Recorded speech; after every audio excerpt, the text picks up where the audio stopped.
Along perilously steep paths, Black Rayla led the Queen and company towards Mahakam, a dwarven homeland.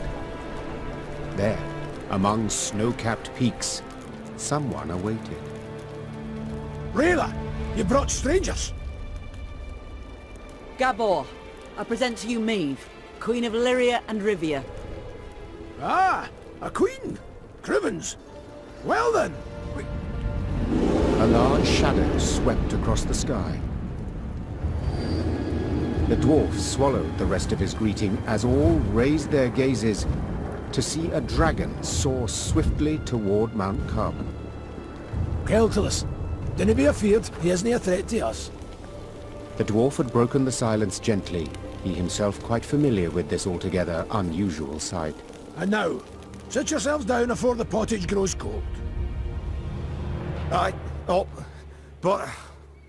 Flew... Drake? Stone shriveling marvel, innit? Makes you almost sad the lizards are dying out. Should you not worry more about the fate of your brethren? That creature will soon have all Mahakam aflame. Ha! Keltilis? No! He's lived here centuries. Harmless for the most part. Now, your grace.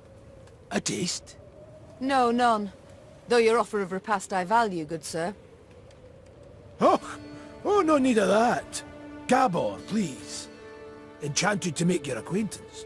Gabor here's a true local notable, from one of Mahakam's leading clans, the Zigrins. But then he wouldn't be our guide if he wasn't. A guide for all important guests. A pleasure. And as I said, I thank you for your hospitality, but I've no time to feast now. I must speak to your ruler at once.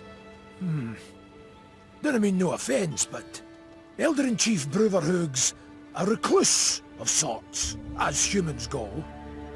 Didn't even meet the ones that wear crowns. But I suppose I could, meaning, if you drafted a letter... Her Majesty's got Demaven's signet, given willingly. Ah. Well, that's a sheep of a different sort. We didn't let many human folk into Mahakam, and for good reason. So those who we let come through the second gate get blindfolded. Just after they've surrendered their arms at the first. But you've the leaden ring. Given one of your kind to confirm trust and amity. So, we're certain we can treat you as one of our own. Elder-in-Chief's in the pass visiting. Looking to his flock. Come on. No reason you two shouldn't jabber right quick. Though the Lyrian infantry rose half an ell taller than the dwarf, he moved with remarkable ease through the waist-high snow, while those behind him slipped and stumbled on the ice-slick rocks. Maeve and Rayla trailed the party, so they might speak in private.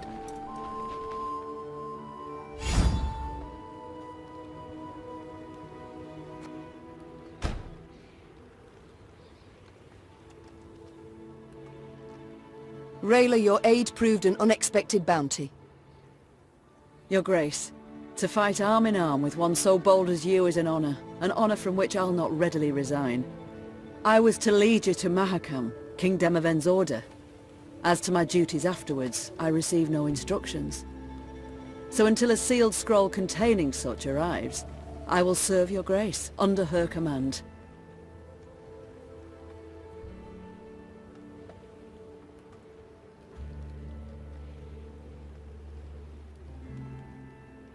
I'm content, Rayla. The times are such that no aid can I dismiss, and yours in particular.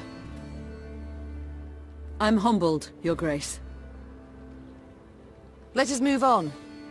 I've grown amply curious of this Elder-in-Chief, this Bruverhoog. Your Grace, I've a message. For your eyes only.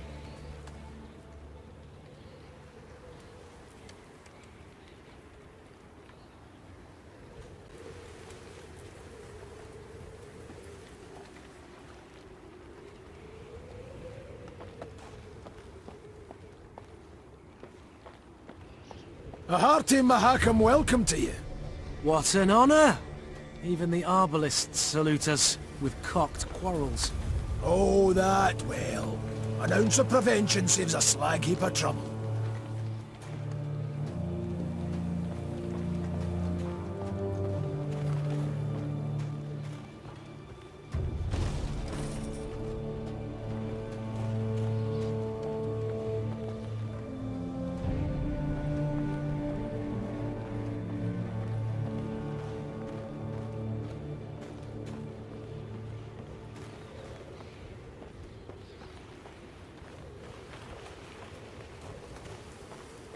None too shabby as views go, eh?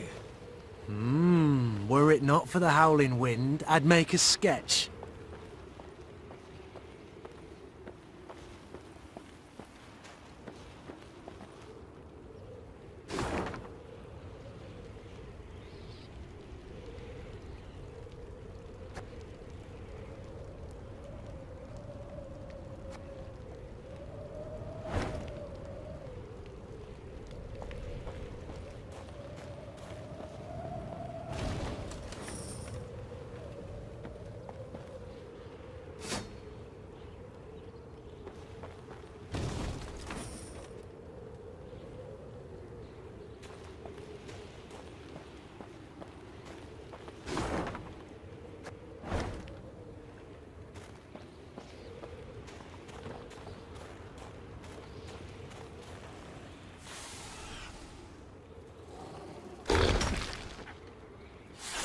Meve rode slowly, her surroundings interesting to her, her ears keen to take in the cacophony of sounds.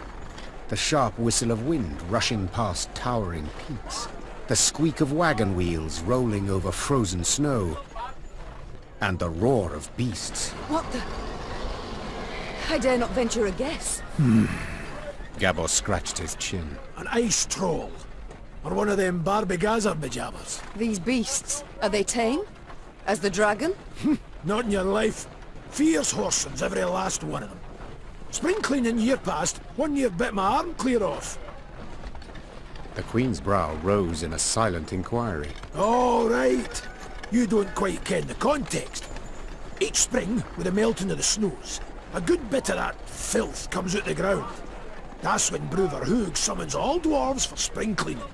We cut down as much of the filth as we can, and that means relative calm the rest of the year. Out of the corner of her eye, Meve noted a dark shape darting between rock formations. Calmly, she drew her sword and brandished it a time or two to warm up her stiff arms. Seems it is our lot to assist you with this cleaning. Lyrians, arms at the ready. Prepare to fight!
Stop standing around like corns on a toe! Get to work!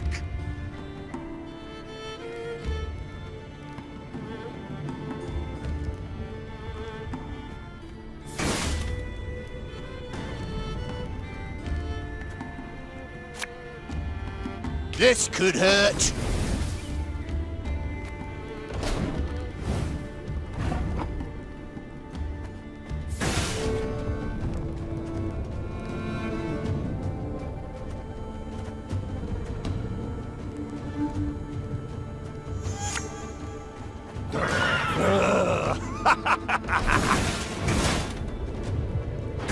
Watch out! It's rolling our way!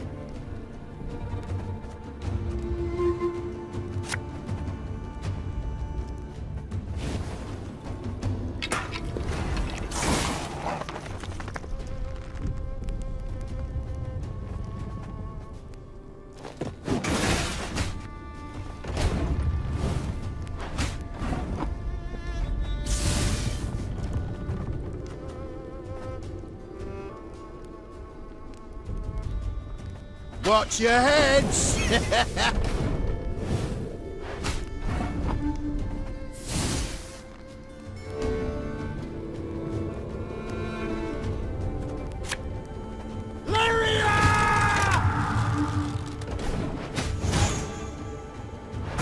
Your Grace, be careful.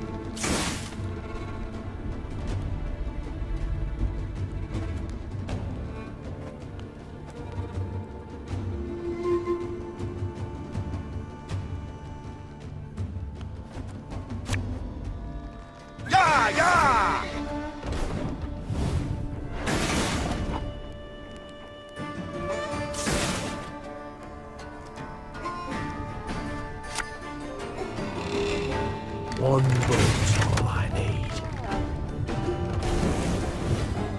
All right. You got some splaining to do.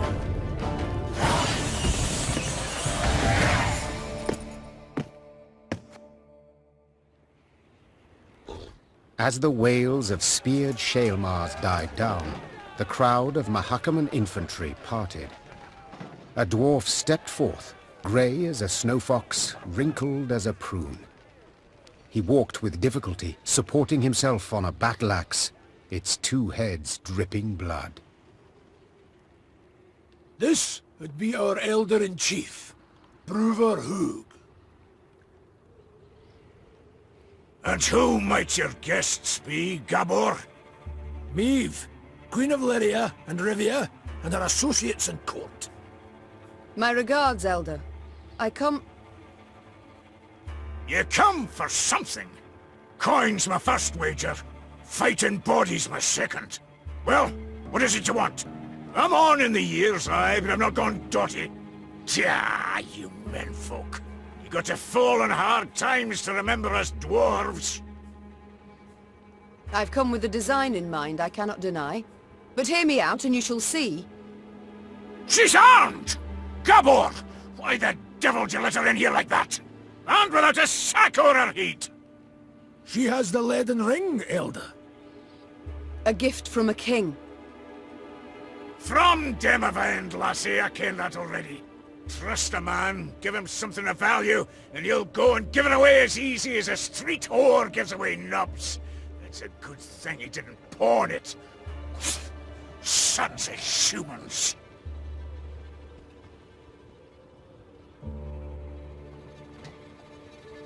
You interrupt me. I'm not accustomed, for you see, I am a queen. That's so. But I've heard you were stripped of crown and title some time past. Not so much a queen no more. Nay, don't you fear, tidings of that sort reach us here, too. Her Majesty was shamefully betrayed, 'tis true. Yet the unified throne of both realms remains hers, as the laws hold. Laws, smaws, shite and bare paws. I ken well the kind of respect you human folk accord your laws. We've signed pacts, treaties a many o'er the years, and each time but a couple of years had pass afore you shattered all the terms. Now, on a normal day I'd have you all thrown clear out of this land I love. But you've the leaden ring, and that grants you the right of hospitality. And here, in Mahakam, laws and rights are sacred.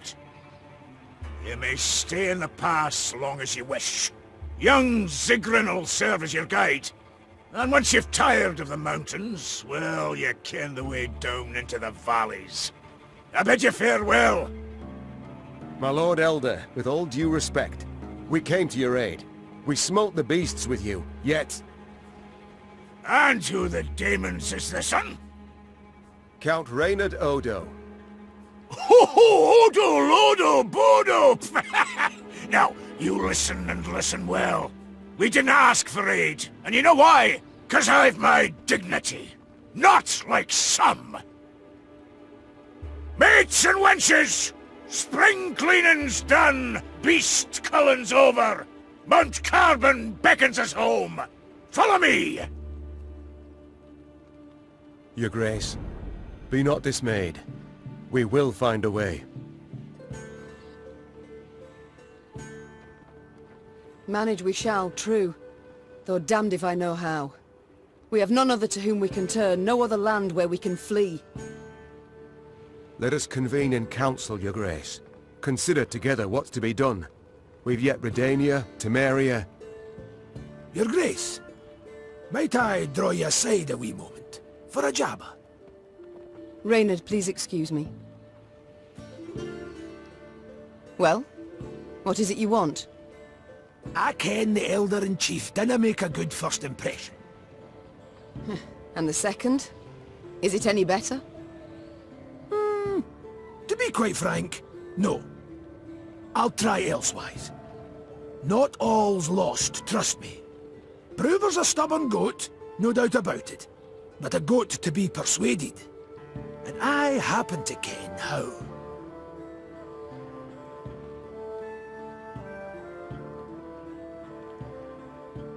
The selfless impulse to help. I don't believe it exists. So before you describe how you aim to aid me, be kind enough to explain why you wish to do so. Unsolicited, mind you, and clearly against your elder's wishes. A query of my own to answer yours. Do you ken when Bruverhoog last strode down the mountains into your lowlands? I know not. While King Sambuk sat on the throne? Point of fact, never. Hoog was born here and he'll die here, like most Mahakaman dwarves. Whereas I'm a frequent visitor in your human lands. Been an emissary to royal courts, trade guilds, mummers, troops, and I've eyes. I can see all the rubbish goes on between yous. Nilfgaard's insatiable. The Blackclads'll not stop till they've put the whole continent neath their boot. From Ophir in the south to the Dragon Mountains in the north. Gods forbid they grip all the Nordlings' realms in their vice.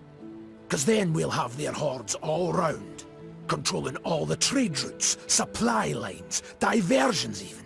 And then they'll control terms and prices. Ooh. We dwarves have never been on a lead, let alone a short one. So, in short, we'll all be better off with the Blackclads back across the Yaruga. And I've seen your grace. Seen you in battle. You've brawn and bite, and with the right support, you can drive them back. I ken that well. Very well, I'm all ears. What must we do to spur Bruverhoog to aid us?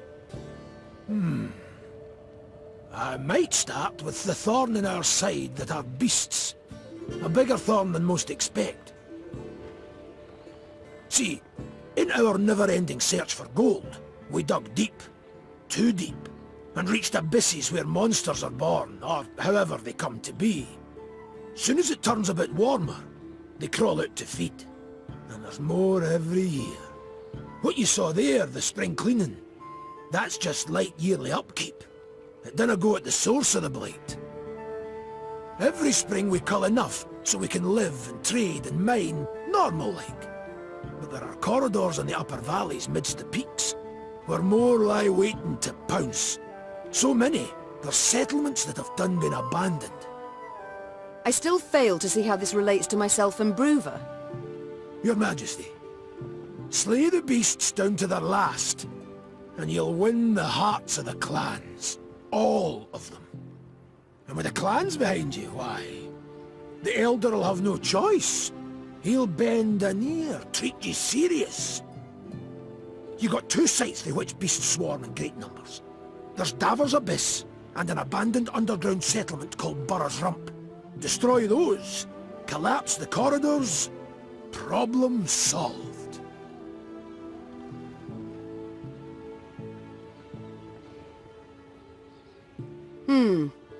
You colour the solution as simple and known. Why has Bruverhoog not gone at the matter? Ha! You must learn one thing about us dwarves of Mahakam.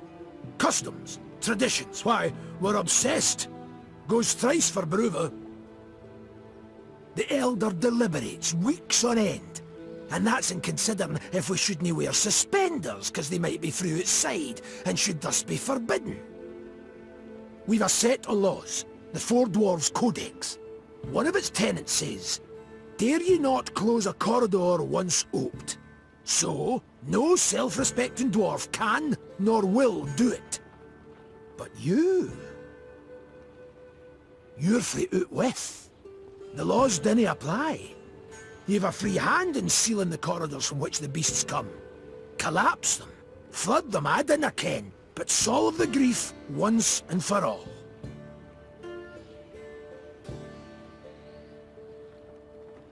And this, 'twould suffice. I believe it would. But find you other ways to win the heart of a clan or Bruver itself. Do so. Can he bring no harm? All this sounds rather toilsome, yet I do favour this to losing another moon seeking out a court where we would at first be welcomed, only later to hear another rebuke. You've my gratitude, Gabor. You've shown me a way. Very well. Let us think on these beasts. See what's to be done.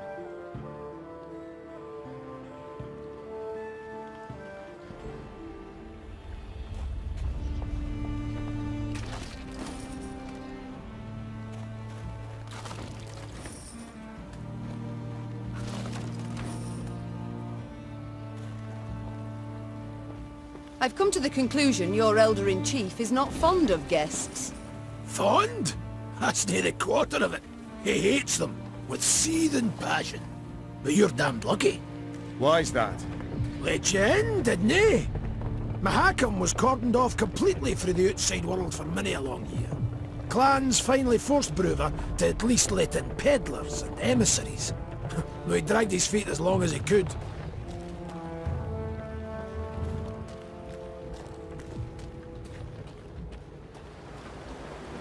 Quiet, wench.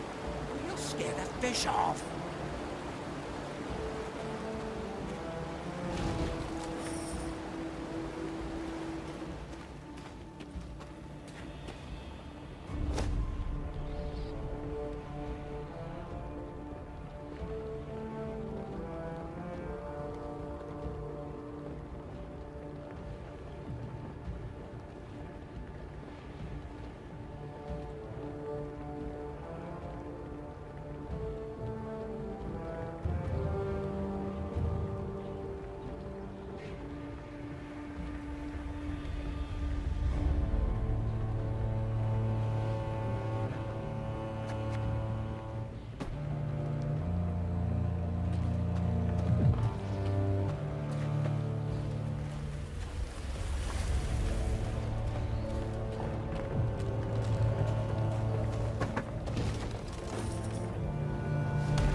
My spirit's willing and how, but these damn boots are killing me.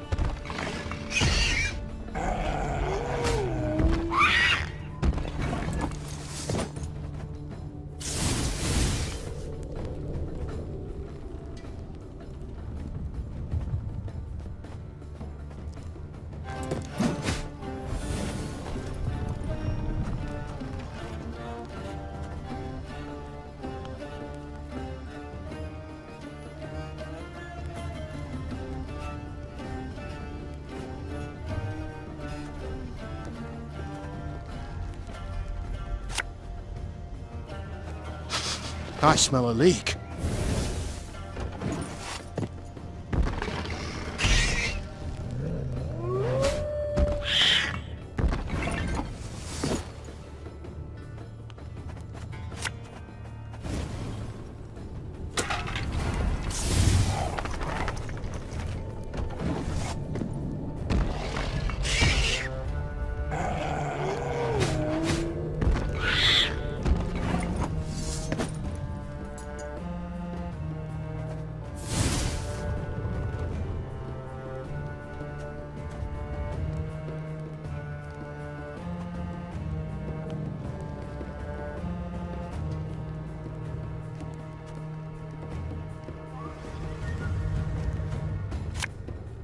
One bullet's all I need.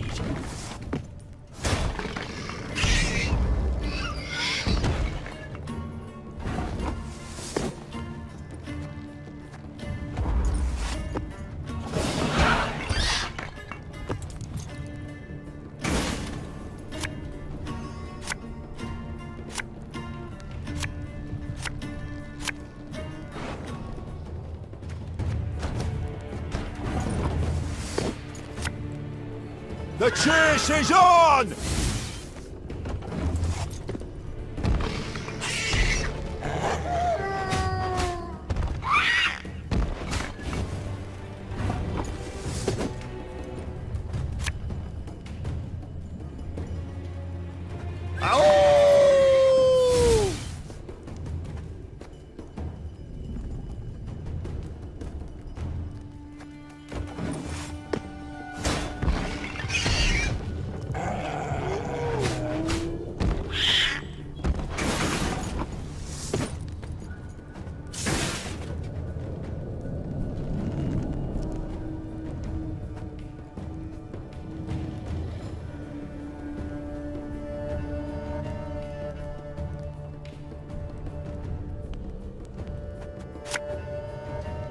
Gonna need 3 buckets of nails and a tub full of pegs.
You mad? Don't shake that!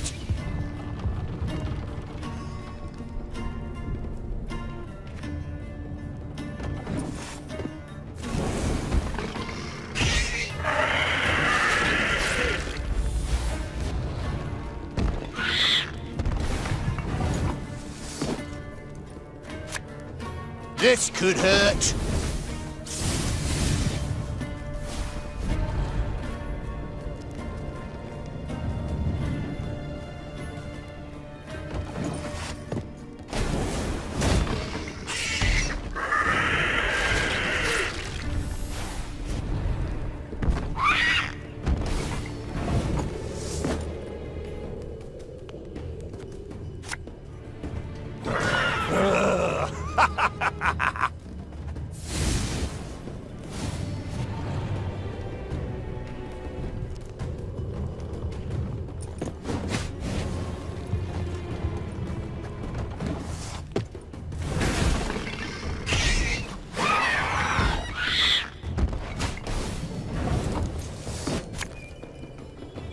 Enough chit-chat. Draw your weapon.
We'll catch 'em all!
Give me a time.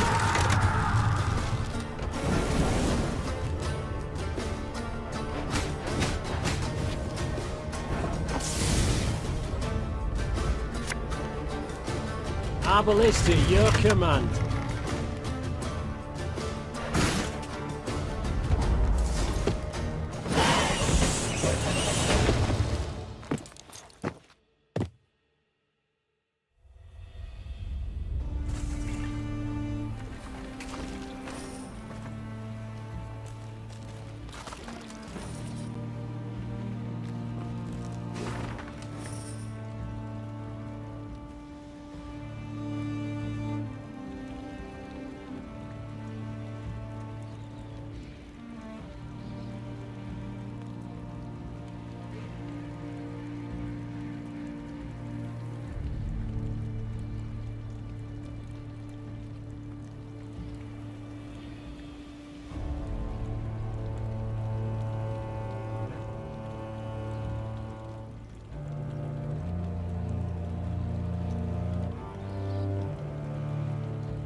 The dwarves are demanding a pretty sum, but their steel's worthy of any crown.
Meve noted a crowd of dwarves.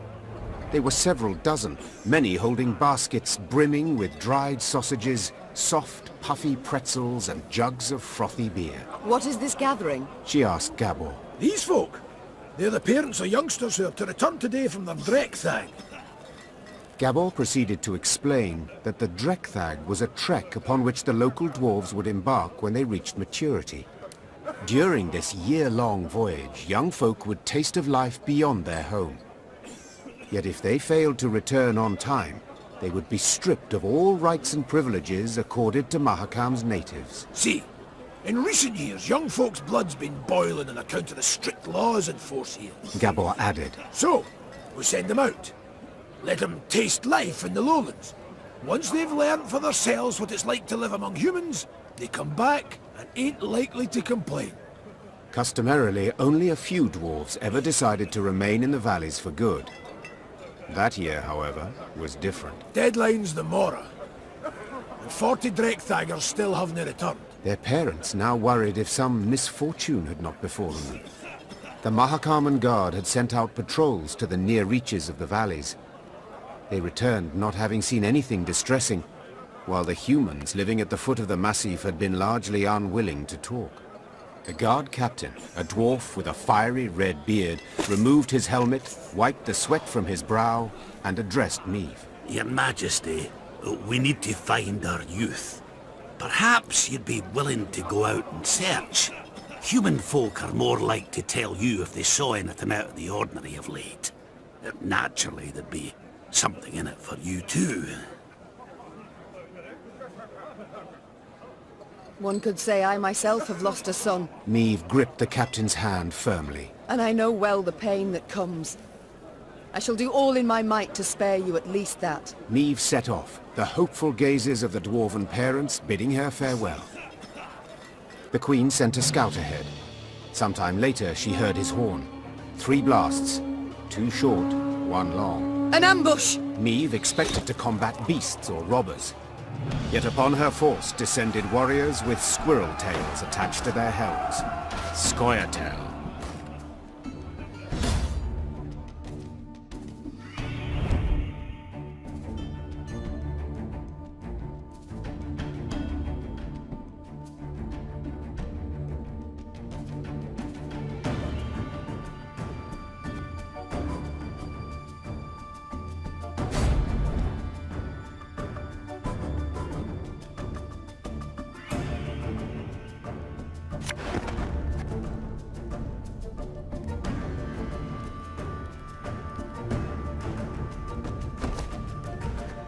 Scoia'tael!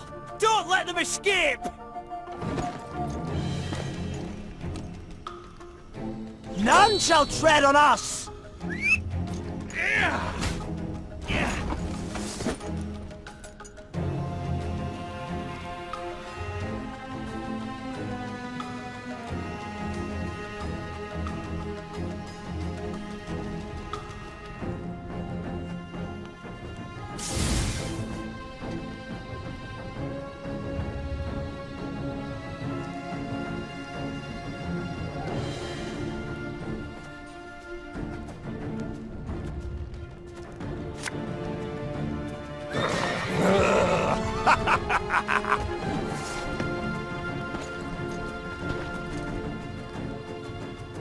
Now we will see who is weak! The Scoia'tael are a plague. They blight all they touch.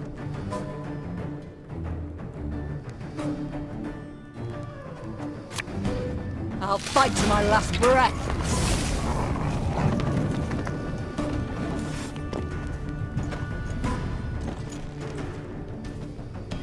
Glediven bort!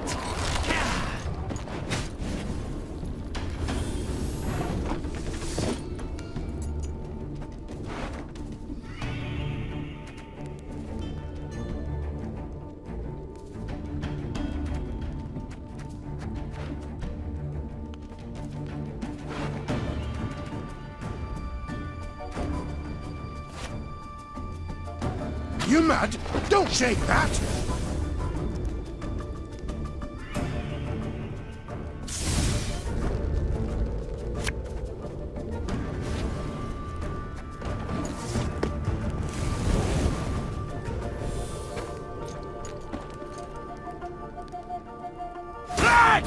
on! Who's fast?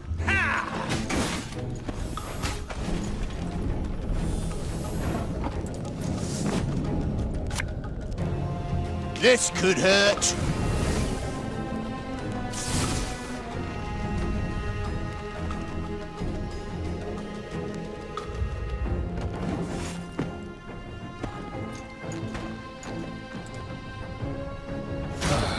Got a hearty hankering for Gwent.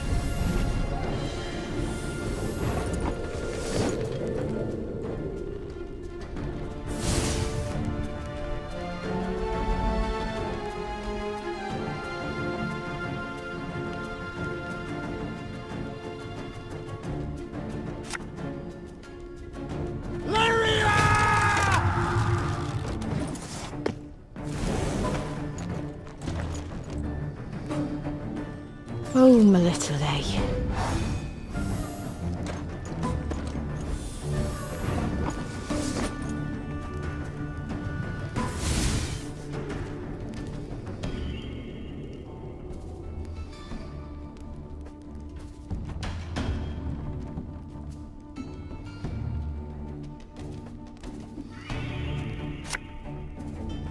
One bullet's all I need.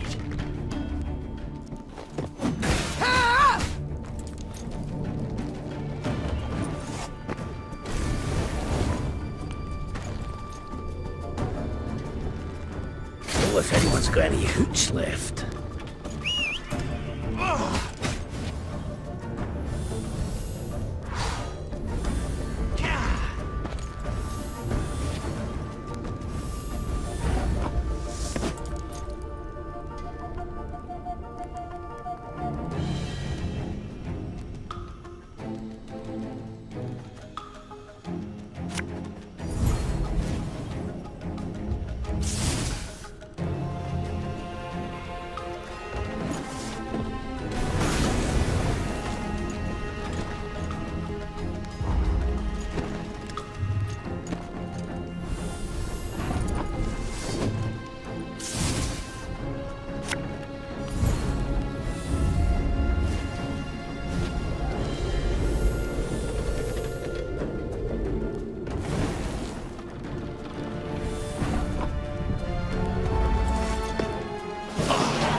Quiet, Mette Parks!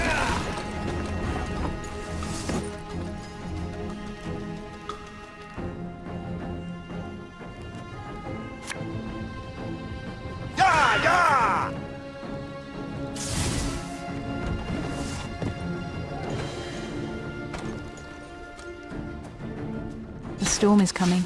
Let's enjoy the weather while we still can.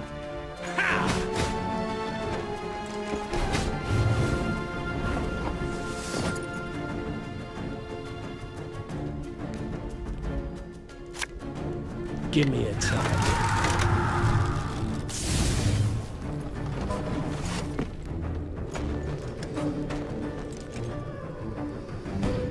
shall not fail!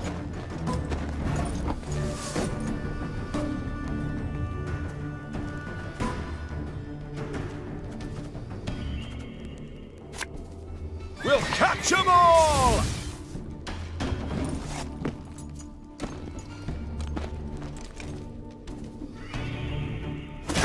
They used to tire my tongue about that. The chase is on!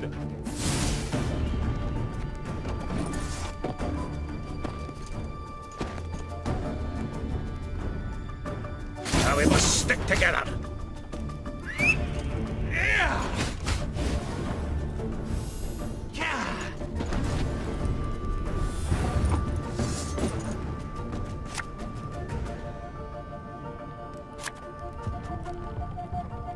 Watch your heads!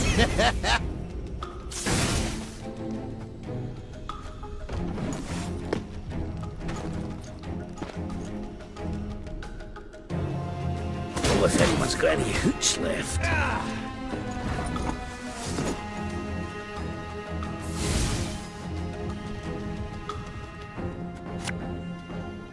This harvest, we'll be reaping black-clad heads.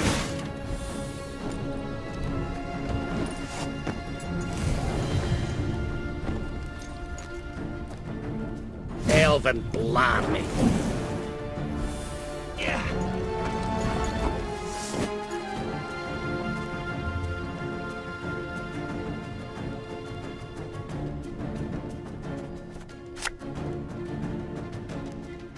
Arbalist to your command.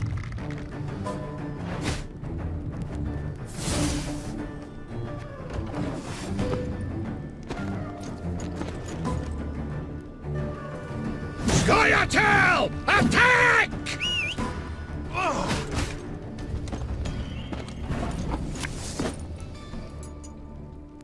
It's not too late to walk away.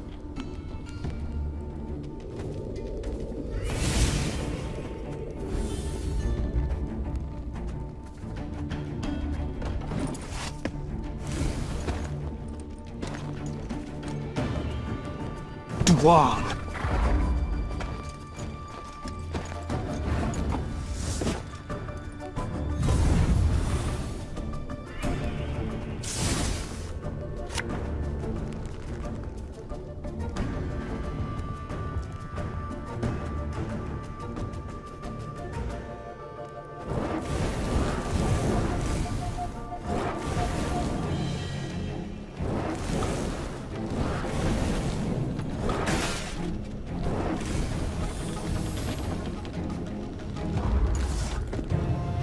They're so young. No wonder they were easily manipulated.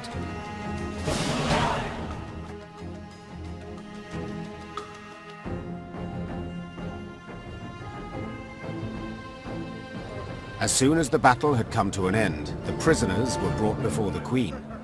All, without exception, were dwarves, and all looked to be youthful dwarves. Mystery solved. Muttered Niamh. In fact, these were the missing Drekthagers.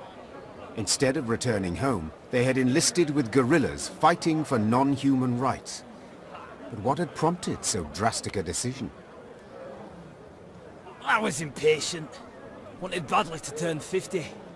I couldn't wait to see human cities. Vitsima, Tretogor, Novigrad. Said one of the dwarven prisoners while pressing a bandage to a bleeding wound. And you know the welcome that awaited me there. I was spit upon and called names. I saw ghettos, massacres. And how was I to go back to the mines after that?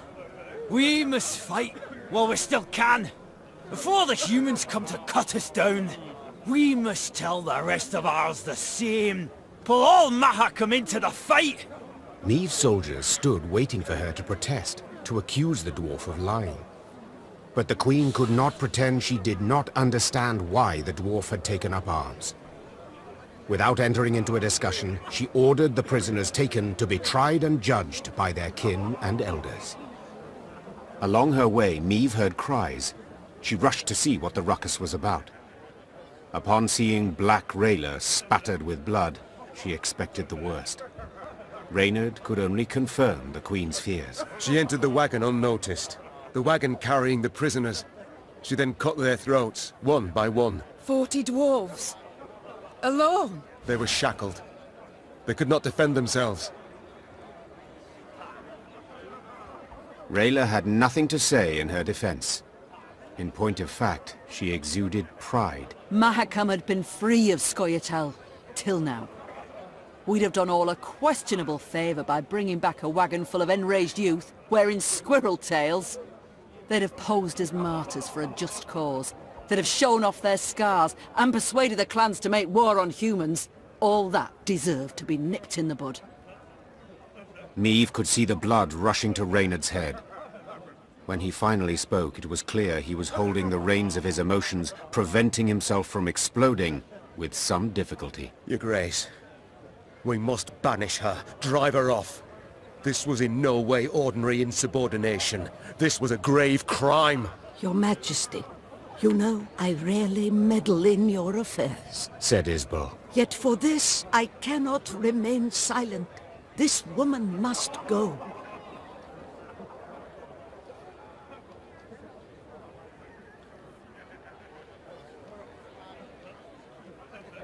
Rayla, 'tis a fine line that separates a soldier, a warrior, from one who commits murder. Said Meave. That line you crossed today. You are to leave my ranks immediately.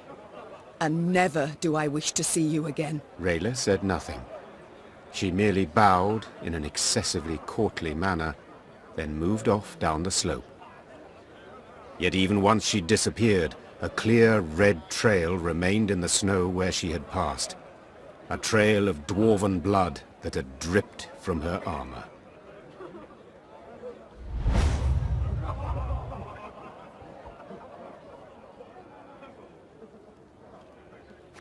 The Lyrians remained silent throughout their return. Upon spying their downcast eyes and somber means, the dwarves awaiting the return of their offspring dispersed to their homes, leaving baskets full of treats in the snow. No one asked any questions of Meave. Luckily so, as the Queen would not have known how to answer.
The Queen noted a building with unusually lavish ornamentation, including shining bronze roof tiles and glistening rock crystal window panes.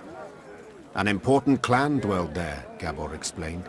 The Breckenrigs. Could you introduce me? Meave asked. Perhaps I can convince them to intercede with Bruver on my behalf. The clan head, Ivar, invited Meave to an exquisite feast. But when she broached the subject of the war raging just outside Mahakam's borders, the dwarf changed the subject at once. Looking around the interior, Meave quickly understood why. The walls were ordained with Nilfgaardian tapestries and rugs.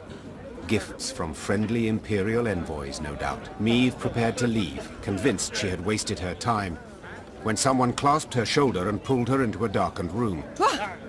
Her kidnapper turned out to be a young dwarf, female, it seemed, dressed in her nightshirt. She introduced herself as Ivar's daughter, Eudora Breckenrigs, and openly admitted she had eavesdropped on Maeve's dinner conversation. Listen, me dad's stubborner than an old goat, but I'll convince him to help ye. For a wee favour, that is. What? I want you to steal something from the clan archive. Historiae Mahakamorum, 'tis called.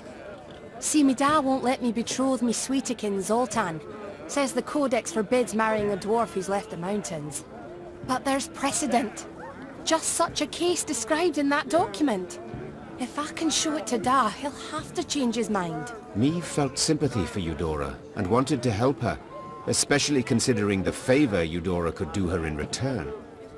But she fully realized if her attempt to break into the archive ended badly, it would result in a tremendous scandal Bruva Hoog would not soon forget.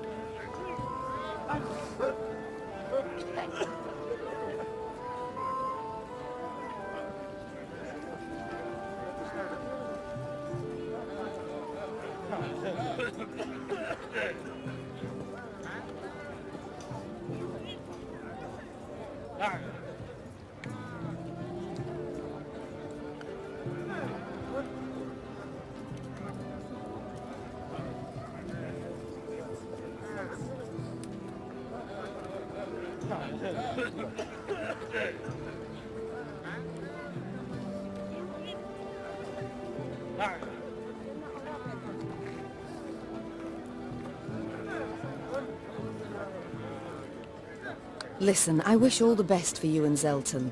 Zoltan. Eudora corrected. Yes, right. Zoltan. In any case, it's too risky.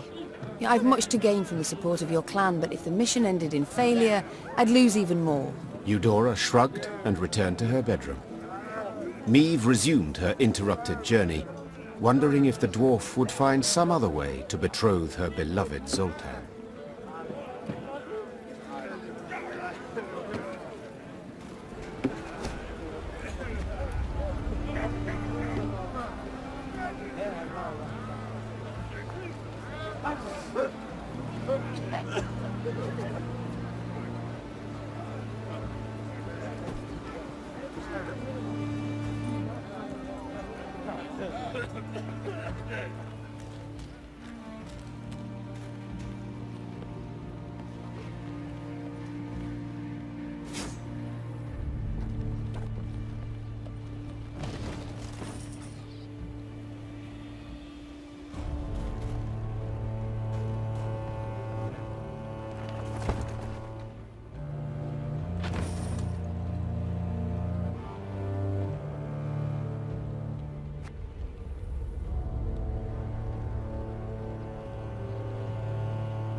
I told you to hold your horses or you'll shake the hitch loose. Oh, now you're a bleeding expert, are you? You overloaded the damn cart, that's why it's busted. A wagon lay strewn across the middle of the road. Behind it stood others, some loaded with gold, jewels and other valuables, others groaning under barrels of pickled meat. Each dwarf had his own theory about how the accident had come about, and thundered it out to all and sundry, peppered with choice invectives. An odd caravan. Maeve said. They don't look like merchants. Nay, they ain't. Gabor answered. Dwarves of the Ferens clan, carrying gifts for the Drake. Remember Keltilus? When he took roost here, Ferences fought him for near a century. Then the dragon got weary of fighting and they realised he weren't going nowheres, so they cut a deal. He didn't bother them. They give him what he needs. Well, well. And these offerings they send often? Every week. Excuse me, got to separate them lads, or they tear out each other's beards. Hey there! Cool your idiot heads! Gabor managed to douse his brethren's fiery tempers. But the wagon still lay across the road, blocking all traffic. Queen, said Xavier. it is an easy repair. I've the tools, the parts. Need but your permission. Of course. Go see what can be done. Xavier did indeed make quick work of the problem. Within moments, the wagon was rolling smoothly down the road, good as new. Well, shaft me, your highness, said one of the dwarves. Your engineer's got a pate like stewed meat, but he kens his trade, that's for certain. I'll convey your words to him. Or at least part of them. Me and the lads will be on our way now, but first, take this. Bit of gold by way of thanks.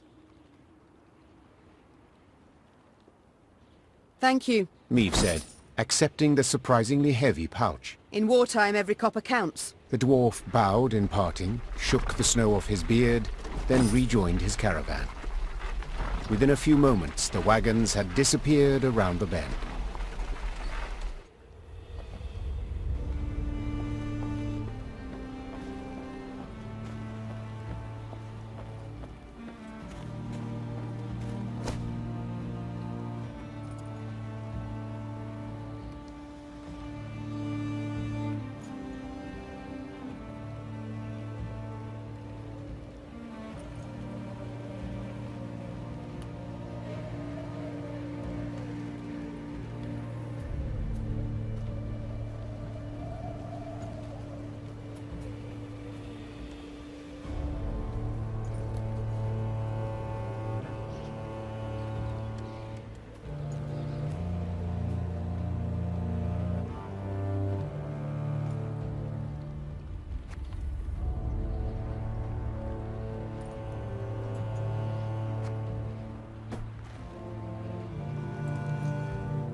A pillar of smoke rose above the mountains, and a sooty aroma filled the air. Fire!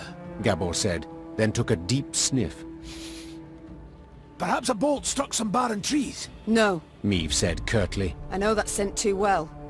All Edirn reeked of it. It's the smell of burning homes. The Lyrians quickened their gait. Soon they saw a town fully aflame, and a roaring, furious dragon above it. That's your Keltalis? Gascon asked, shielding his eyes from the sharp glare emanating from the city. You were right. Perfectly harmless. Dinna ken what's got his knickers in a bunch, the dwarf said, grabbing his axe from his belt. Queen, we got to make haste to the rescue! Reynard! Meve called out. Have our men wet their cloaks for a modicum of fire protection. We move as soon as they're done. Your Grace, they are but common soldiers. To fight a dragon. I know, but we must help them, or at least try. While Reynard went to pass on the order, Meve turned to Gabor. This dragon, has it any weakness? Fear not, said the somber dwarf. Except a fondness for raw meat. Meve nodded and swallowed dryly. Despite the cold, she felt sweat pour down her scalp. Stifling her fear, Meve gave the order to attack, and her soldiers rode into the flaming city. From up close, Keltalis looked even more terrifying. Though enormous, he moved with shocking agility, like a lizard scurrying over sand. With one swing of his paw, he snapped the necks of 3 dwarves, then bisected a 4th with a powerful bite. After that, he turned his attention to the Lyrians. More of you! He said, twisting his bloody maw into a horrifying smile. God!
behind me! Stay together!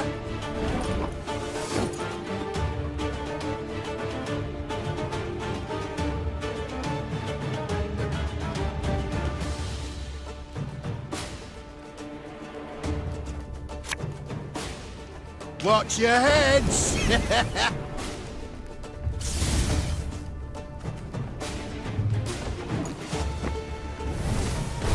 haven't killed the dragon. It has to be possible.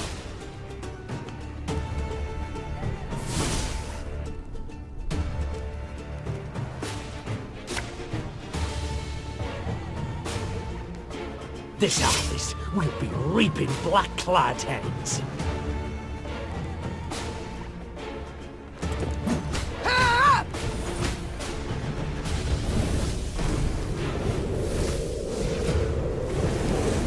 Ah, shite! He's raging now! Watch out! The chase is on!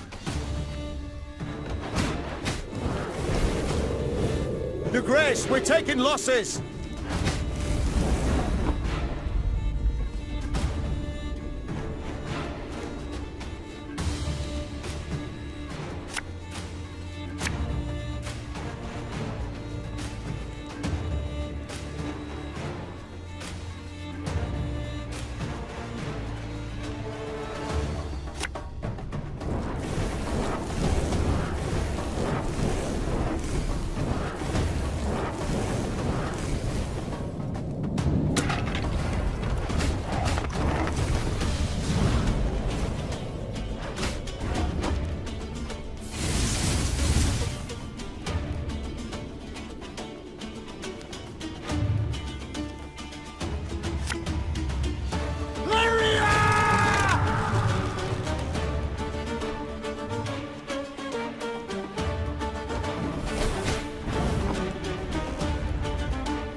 One bullet's all I need. The Grace, he's vulnerable! We must strike now!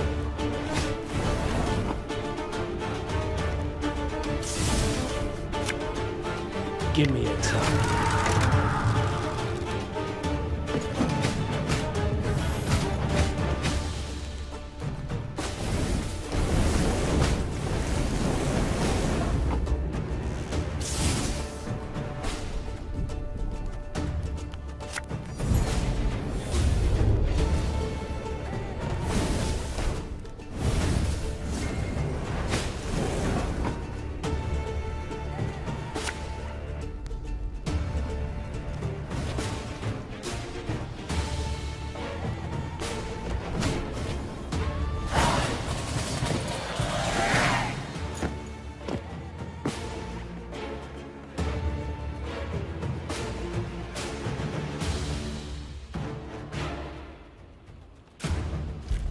That day, many Lyrians perished, either to the dragon's all-consuming fire, or to its flesh-rending claws. Yet their sacrifice was not in vain. Together with the dwarves, they were able to grievously wound Celtulis, forcing him to flee. The howls of the wounded monster rang throughout the valley. That's right, howl, you scurvy snake! Shouldn't they ever attacked us, eh? Damn fuel lizard! Meave, that's Vavrenik, elder of the town and all the Ferences. My regards, and condolences. Eh, tain't so bad. If nae for ye, wouldn't there be a stone left unrubbled? To be honest, when I caught wind some human queen come to Mahakam looking for aid, I said a crocus would sprout twixt my cheeks afore I'd vote aye on that. Gonna be a fear to look in my breeches after, but changed my mind. After what I saw today, what ye did for us, you've the support and undying gratitude of all Ferences. Thank you. Faced with a Nilfgaardian peril, that means a great deal. Forgive me for interrupting this tear-tugging scene of interracial reconciliation, but I can't hold back no longer. Vavrenik! Double shice! What happened? Why'd Celtulis attack? I ken as much as ye, meaning squat diddly. Just flew up, started spewing flames, half the town lit up in a flash. Sheepshank! 300 years I've been a good neighbour. What's done's done. Got to think about the future. The Drake's just taking a breather. Gotta finish him off for he's regained form. Meaning, we haven't much time. He heals like an alchemist's pup. And the nearest guards are miles away. He'll be up flying again before they get here. Aye, that's what I thought. Perhaps, your grace, you'd, What? Jest you must. I ken you're tired through the fight, dinna want to risk casualties, etc. But remember, the beast sleeping on a bed of gold and rubies. All belonging by right to Bruther, of course. But if quibbling some wandered off, he'd nae notice.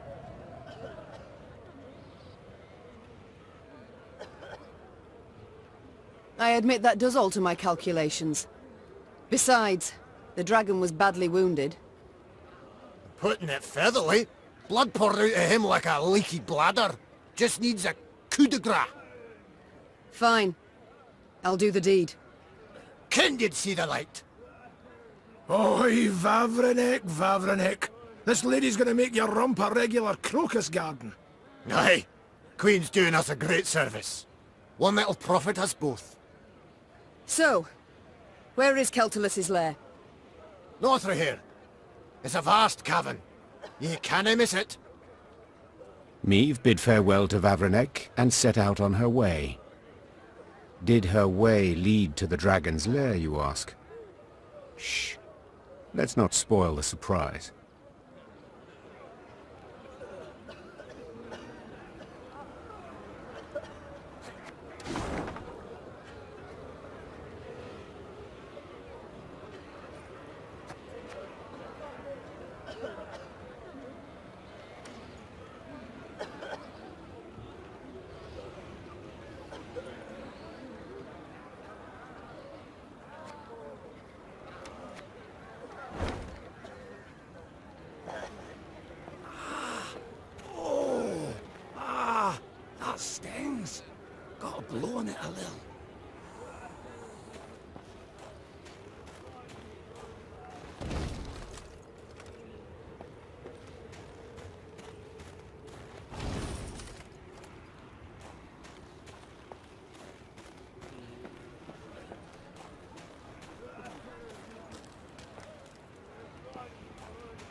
Yes, Your Grace?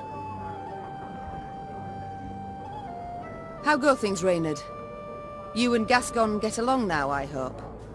Well, you might say we've established a certain rapport, Your Grace. Tell me more, friend. I don't pry into his affairs, nor he into mine. I'd prefer it if my commanders worked together more closely. Your Grace, the man's a brigand. Oh, Reynard. He was a brigand. I must disagree, I fear. Yes, he stopped thieving for now, but only because it's convenient, so to speak. Gascon isn't a changed man. He still hasn't an ounce of honor, dignity. Yet he has a unit of armed men, without which we'd be much worse off. Might not even have survived. Agreed. The Strays are excellent fighters. I'd be the first to admit it. I only fear they might turn on us. Leap at our throats when we least expect it. It's time I attended to other matters. Hey ho, how's my favourite queen in the north? You and Reynard, do you get along? Like a cat and a hound. Get it? 'Cause they call me. Yes, yes, your jests are easily understood. Far more difficult to enjoy. That's probably true, in your royal high and mightiness's case. Will you answer my question? We get along because we must. Though it'd be far easier if he pulled the lance from his arse. Haven't heard a truer word in a long while. What was that? Nothing, nothing. It's time I attended to other matters. Farewell.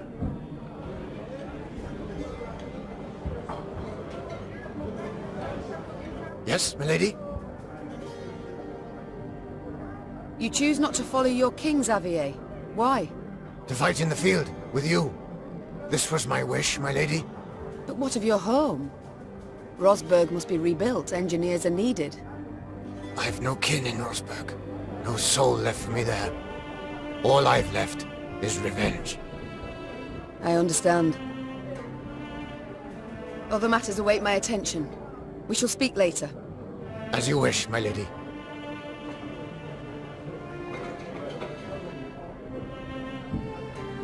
Isbel? Apologies. Thoughts consume me sometimes. Is there something you need? Since we left Edirne, you've seemed unsettled. Is all in order? I've seen many wars in my time. All ugly, all repulsive. But what the Imperials did at Aldersburg was... it was unforgivable. Nilfgaard. That's what it does, Isbel. They seek here to repeat the rape of Sintra, the slaughter there. Yes, I saw that. I was there. And at Sodden. Then you know of what they're capable. After Sodden, I took an oath never to take part in another war. Such suffering, such hatred, senseless, all those deaths. Senseless deaths? Our troops sacrificed their lives in defense of their homeland, loved ones. I believe, I must believe there's a better way. Forgive me, Mom. I must gather my thoughts. Never mind about me, though. I shall perform my duties to my utmost, as ever, as always. You speak with my soldiers a good deal. Said so yourself. I'd like to know what about. Corporal Larkin, Mom. Do you know him? Captain Oisin, perhaps? Or Lieutenant Tegan? Of course I know them. Among my best. They've served me loyally for years. You know them? But did you know that in fleeing Lyria, the corporal left behind a newborn daughter? His wife was in confinement when you gave the order to march. The corporal could not go to see them. And true, the captain has no wife, no child. But he's not seen his brother in 5 years. Never once been granted leave. Your General Odo's orders always taking precedence. Allow me to guess. You shall now tell me Tegan abandoned his sick mother to follow me. No, Ma'am. Count Caldwell's men murdered the lieutenant's kin. Retaliation for his joining your rebellion. He learned of this just recently. Enough. You've made your point. Yet even were I to order them to return, they wouldn't listen. They know they've got nothing to go home to while Nilfgaard occupies our land. Duty calls. I must go. Of course. Should you need me, I'll be here. Your Grace, I need to speak with your quartermaster. Excuse my Elvish, but I can't drink that goat's piss he serves in the mess. Reynard's doing, no doubt.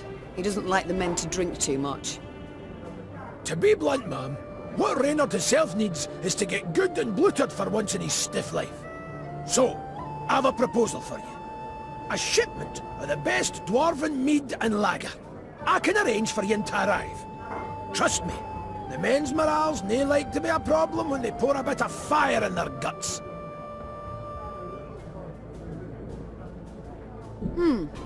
Good point. Very well. Oh, give my thanks, dear Queen. A few more days of that and I'd have been lapping up puddle water. I trust you'll arrange the details. Of course, no worries. You dinna ken how happy a dwarf you've made me. Ah, right. And the men too, of course. Your elder. I'd like to know more. Do tell me about him, please. I'll skip the obvious, as you've already had the pleasure of meeting the old crank. All in all, though, he's nae as scary as some say. Been keeping the clans in check for some 2 centuries now. Which is nae a small feat, I might add, no. No conflicts between them all this time. Are you certain? Ha! Ha! I can't tell if you're jesting. At each other's throats each day they are. Breckenriggs despise the Chives. Dalbergs would scratch out the Hoog's eyes given half the chance. As for us, we hate them arse-licking foxes. But Brewer's got his ways, keeps each yin in line. If not for him, Mahakam would have fallen to bits ages past. Why? Round 150 years ago, when the elves were fighting that hopeless war against your folk, the Elder-in-Chief ordered the pass to Mahakam sealed tight. If it weren't for that, we'd have ended up like the pointy ears. As it was, we waited for the shite storm to abate. Didn't open the pass and stretch your legs again till it were safe. Yes, I remember. The manufacturers in Rivia have yet to recover. With all due respect, Your Grace, your workshops forge utter crap. It's nae our fault that human folk prefer dwarven goods. Basic market principles, that's all it is. I feel enlightened, Gabor. Thank you. You're a Zigrin, are you not? I know the name. One of your clan slew the dragon Ockvist. Aye. You're thinking of Yarpen. Cousin of my cousin. Left Mahakam when I was but a wee snot. Decent enough dwarf, but never could conform to our basic tenets and laws. Though, admittedly, we've so damn many it's hard to keep them from leaking out your ears. Is it that bad? I'll put it this way. Among human folk, you cannae steal, brawl, murder. All the basics. In Mahakam, we've got laws about how to braid our beards. But I'm no one to complain. The Zilgrins are well-to-do, one of the richer clans. Got more than enough goods to suit our needs. Though, we've got some bads as well. What do you mean? Bah! Nae worth your time. I didn't mean to bother you. Sides, best to jabber of such things over a cold pint. Or keg? We shall return to this conversation later. No skin off my back. We seen each other, Your Grace.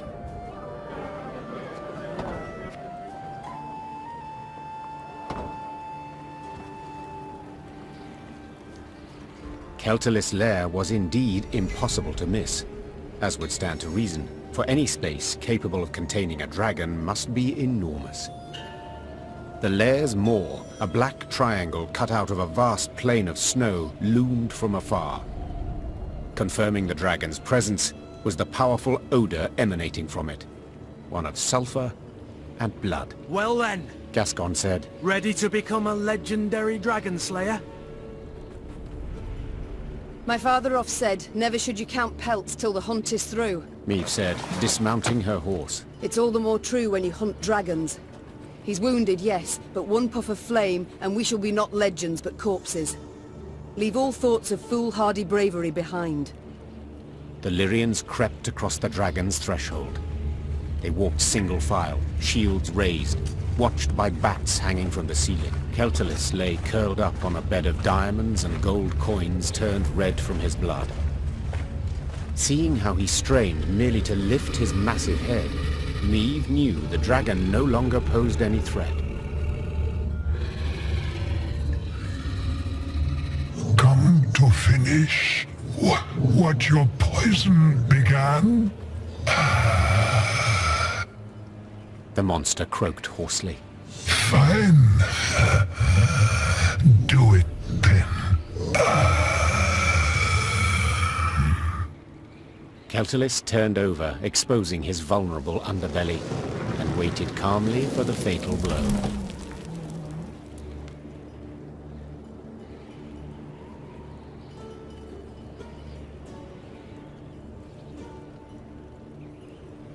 Wait, Meve said, dropping her sword. what poison?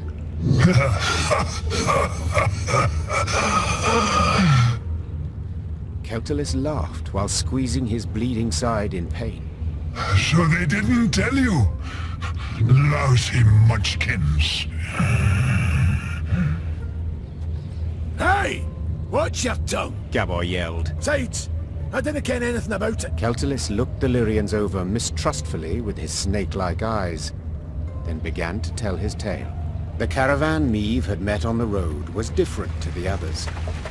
This time, Keltalis's meat had been pickled in a special brine, one spiked with poison. As the dragon lay curled up in pain, Ferenc dwarves entered his lair and smashed his eggs. So if I understand correctly, Meve interrupted. you're female? Correct. Same as you.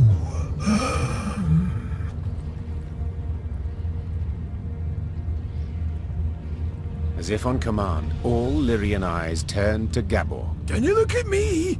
We didn't peek under his, its tail. If I may, Reynard interjected. these revelations about Keltalis's sex are undeniably fascinating. But I'm more curious why the Ferences stooped to such a dishonorable deed. That's easy enough to guess. Meve said. They were afraid the dragon would soon demand more tribute to feed its young, so they decided to strike preemptively. To the Ferences' misfortune, they delivered too small a dose of poison. Infuriated at the sight of the broken eggs, the dragon gathered its strength and flew to the nearest town. Meve saw for herself what happened then. And now it was up to her to decide how this story would end. The dragon had killed dozens, perhaps even hundreds, but had been provoked first by the dwarves' heartless cruelty. Did it thus deserve death or mercy?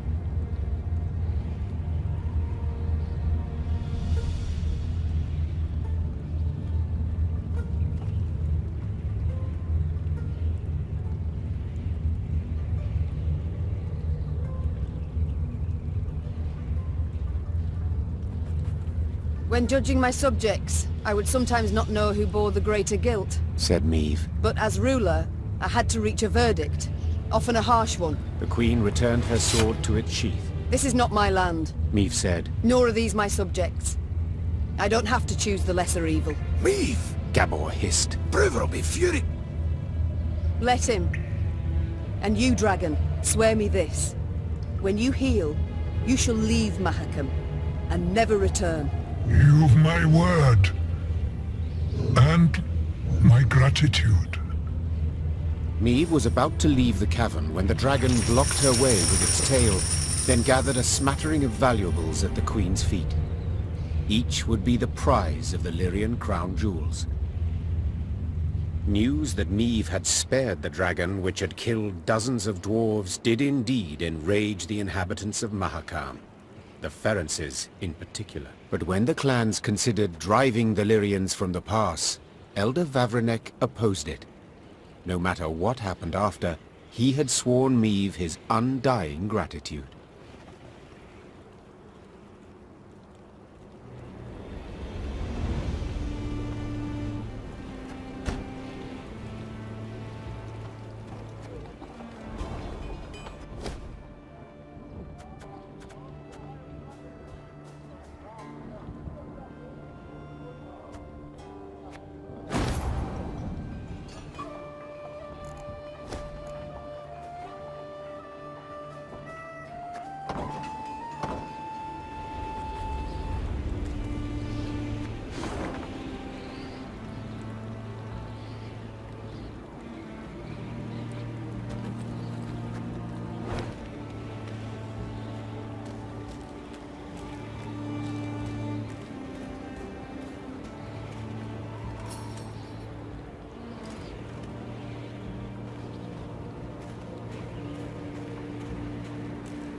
Meve squinted, the better to see the scene.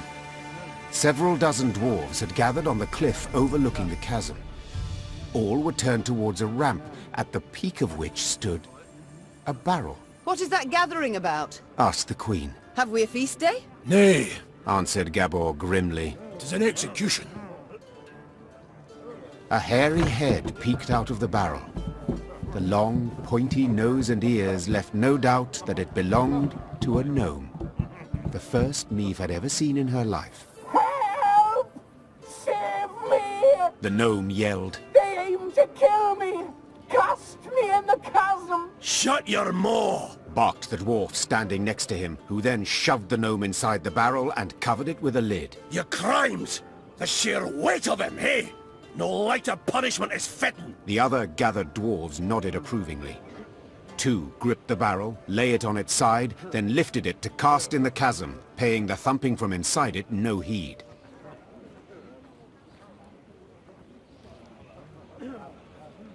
Meve leapt from her horse, and ignoring Gabor's objections, scrambled up the ramp. Oi! You're not allowed! Hey, damn it! What do you think you're doing? I think it's obvious. Preventing the execution. Ah! Ah! Thanks be to the gods! Whoa, wench! You've no such right! Judgment's been handed down. Sentencing's done. Yes, and a cruel sentence it is. One that prompts me to wonder what the accused did to deserve it. Ha! Better to ask what he didn't do, the varmint. Arrived here with his peddler's wagon full of tricks and gadgets. Went from house to house, praised his rubbish to the high heavens. And what's it he sold us? Bombs that go off in your hand. Beard growth formula that makes your hair catch fire. Music boxes for the kiddies.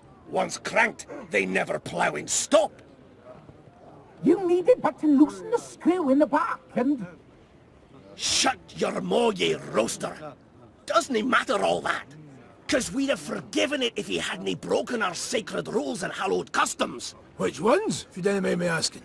Enter the smithy, cap on his head, held nails between his teeth, and poured fruit syrup in his beer. Raspberry. Blech. Just the once, and but a few drops. You got nothing to explain your villainy, scoundrel. Not a thing. And that's not even the worst. Saved his highest crime for the end. He was in a mine. And he whistled. Oh, Oh, aye, that's bad. Shouldn't have done that. Aye, he did. Whistled through his teeth and hummed in harmony a long warble. We all heard it up and down the shaft, and our grand-elders were clear. Death's the punishment. Death by barrel roll.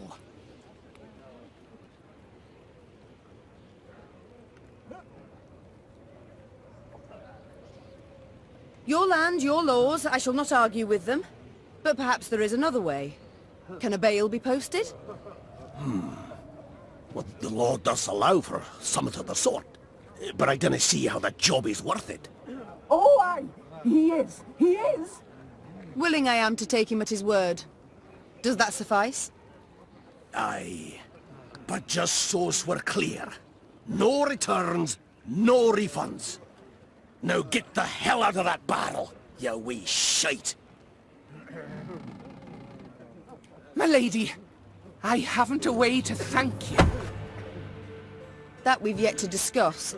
Perhaps first we should learn each other's names? Aye, yes, of course. What a prat of me. Barnabas. Barnabas Beckenbauer. To friends, Bibi. Meve, Queen of Lyria and Rivia. Queen? Cows in the corn, kill me on it. Your Majesty, obeisance due. None necessary. Protocols for use at court, not beyond it. An inventor you deem yourself. Am I right? Most assuredly. Though, truth be told, the dwarves saw no ingenuity in my craft. Seems I'm ahead of my time.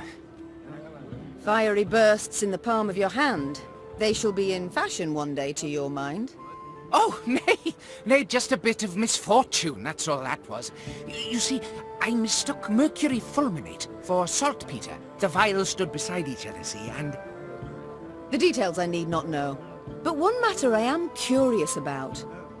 Could you construct a bomb that would explode when desired? For instance, beneath my foe's feet as they stepped over it. Of course I can! It's simple. Why then? You wish to show your gratitude? You must join my ranks. Assist me to defeat Nilfgaard. Defeat Nilfgaard? Pure ambition, that is. But I'd have been a barrel of broken bones at the bottom of a ravine, if not for you. I'll do what you ask to pay off my debt.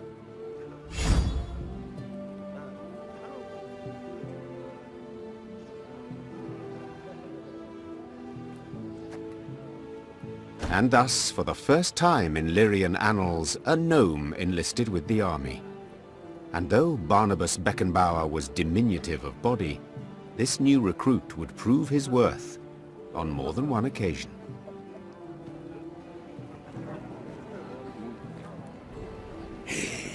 Well, a damn shame. What with such good visibility today, too. You change your mind, lass, let me know, eh? Got the barrel ready and waiting.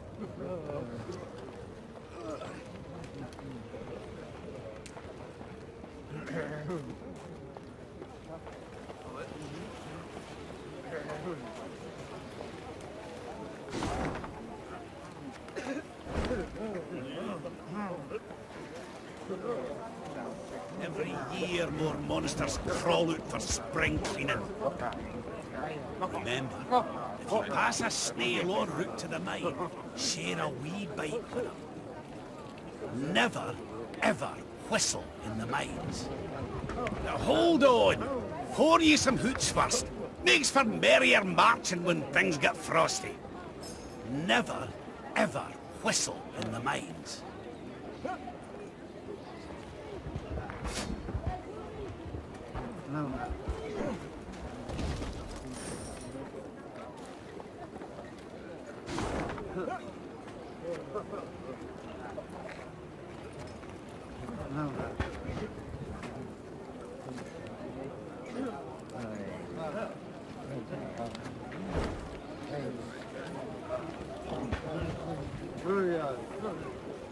The blizzard's blowing in. Your Grace, perhaps we'd best pitch camp and wait for clear weather. Tain't a bad idea. Said we might be waiting a week. Then we march on. We've no time to waste. While we ride to and fro begging aid, Nilfgaard grows in power. We must obtain reinforcements as quickly as possible and liberate our home.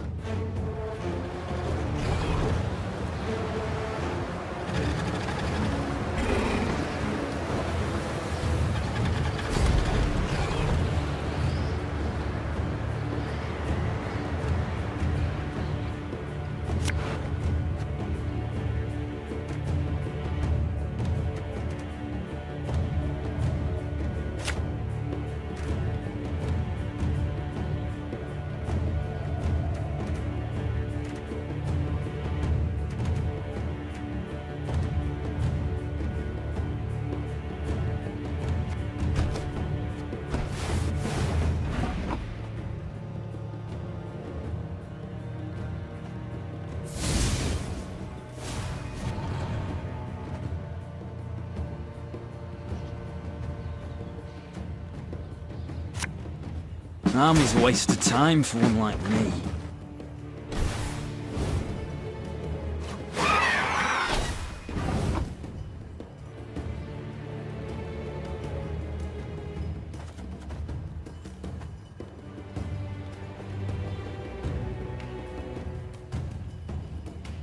Sod it.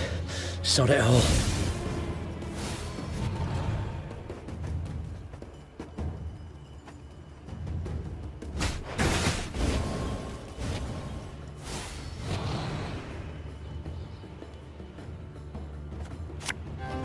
One boat.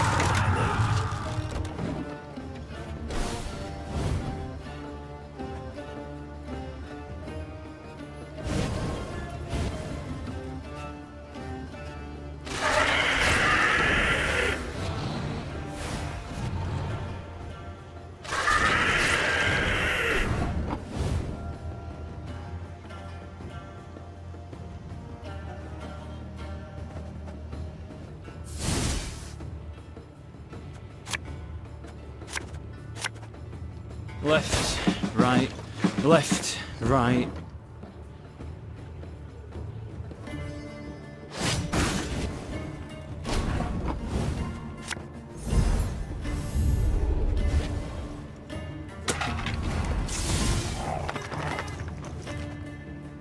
Give me a target.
There's a time to reap, a time to sow, and a time to die.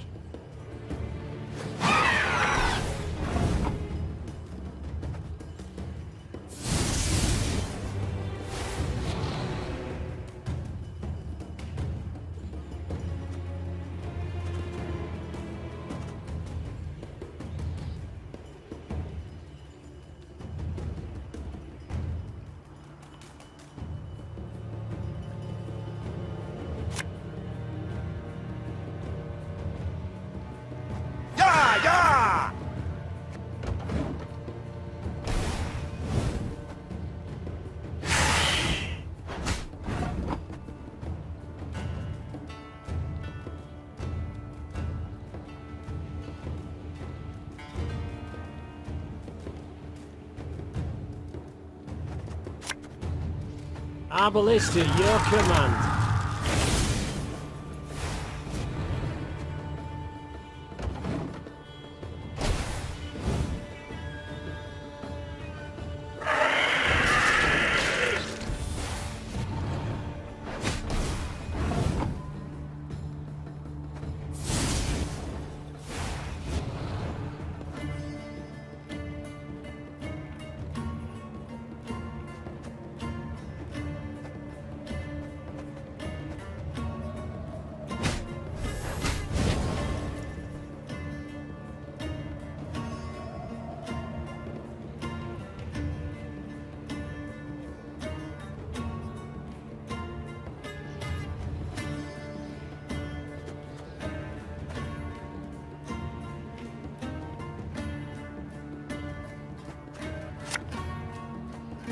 Again and again and again.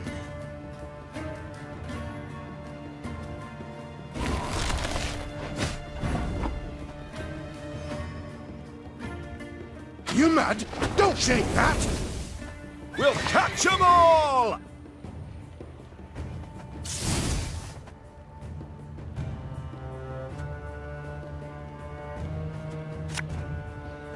Armor won't say.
Niamh rode on in silence, endeavoring to work out the length of her exile thus far. A scout's call tore her from her reverie. Your Grace! You must see this! With a grave mien, the soldier indicated a track in the snow. The hobnail boot print was all too familiar. Niamh had seen it before, upon Lyria's sandy tracks, and midst the ashes to which Edirn had been turned. Nilfgaardian footmen. Seethed Niamh. Marched through of late. Interrupted Gascon. A day, perhaps 2 days past. The scouts had learned a Nilfgaardian caravan with an armed escort had recently arrived in Mahakam. The invaders had brought with them chests brimming with gold and jewels, then exchanged these for the finest Mahakaman-forged swords and spears.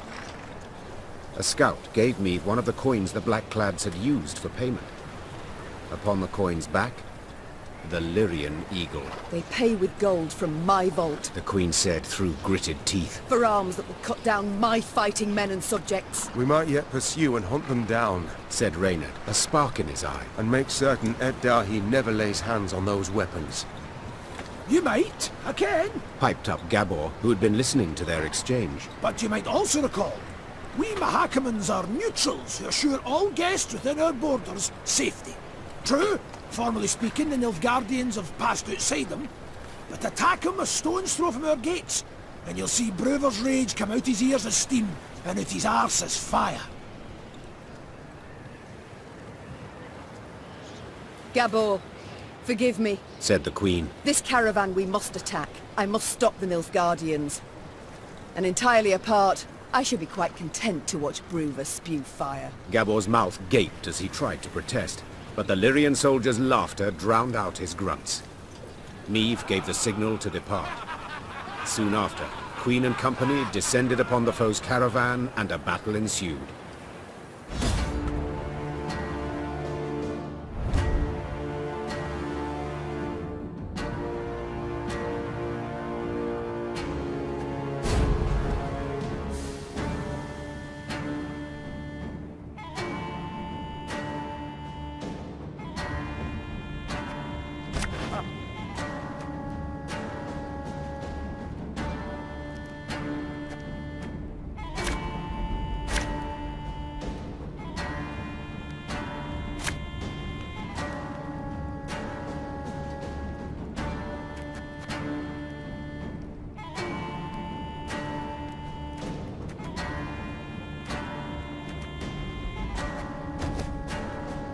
I want that transport in one piece!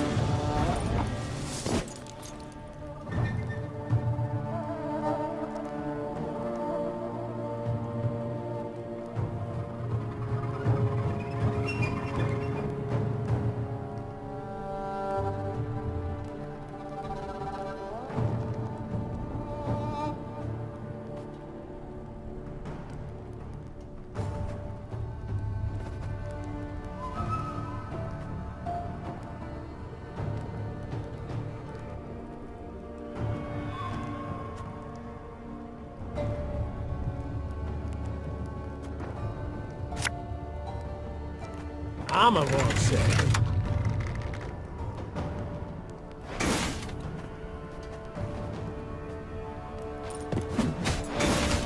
I said I wish to capture the transport!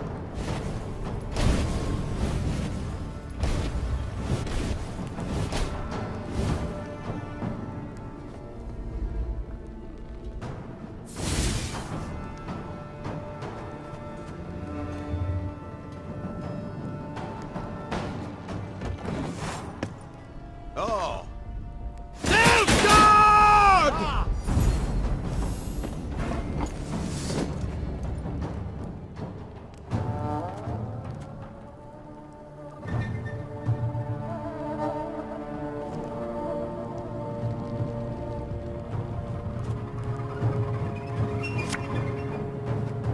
No fire anywhere near that wagon, or you'll answer to me.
That was not in the spell books.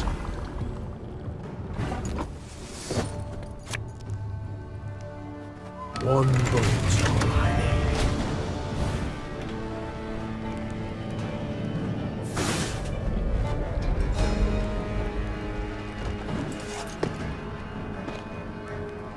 off to the front yet again.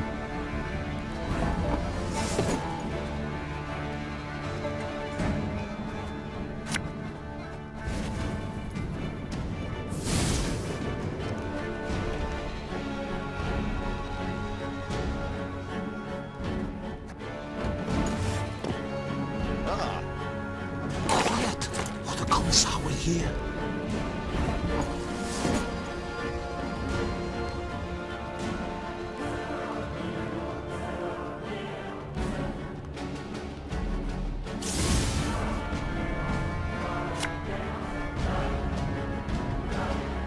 Again and again and again.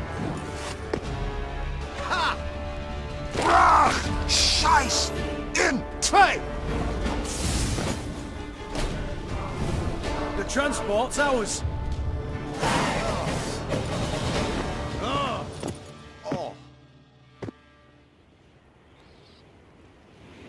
Crushed by their defeat, the Nilfgaardians tossed the chests into the snow lining the road and rode off with a cracking of their whips. One chest burst open, revealing a weapon wrapped in greased leather. Gascon removed the leather and held aloft a sigil that shone with newly forged luster. He examined it from all sides, then put his thumb to its blade. Blood immediately squirted out. Ooh! Sharp bastard. He said, clearly impressed. Hearing these words, Gabor unexpectedly burst out laughing. What's got you so tickled, if you don't mind my asking? Custom holds, the first words out a warrior's mouth upon seeing a sill become the blade's name. So, congrats, you've dubbed it. Gascon stood there awkwardly as Meve took the weapon from him. I'd have chosen a different name personally, one with a bit more dignity. But Sharp Bastard has an undeniable charm. And I cannot wait to try it out on Nilfgaardian plate. Aye, but perhaps nae in Mahakam. Gabor interjected. You've made a fine enough mess for yourselves as is. Gonna need to mend for it somehow. And that'll nae be easy. Tidings of Meve's deeds soon reached Bruver Hoog's meaty ears. And though there was no fire, despite Gabor's insistence to the contrary, there was also no doubt the Elder-in-Chief was livid. Only the Zigrin's intercession on their behalf kept the Lyrians from being thrown out of the mountains.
Gonna need, 3 buckets of nails and a tub full of pegs.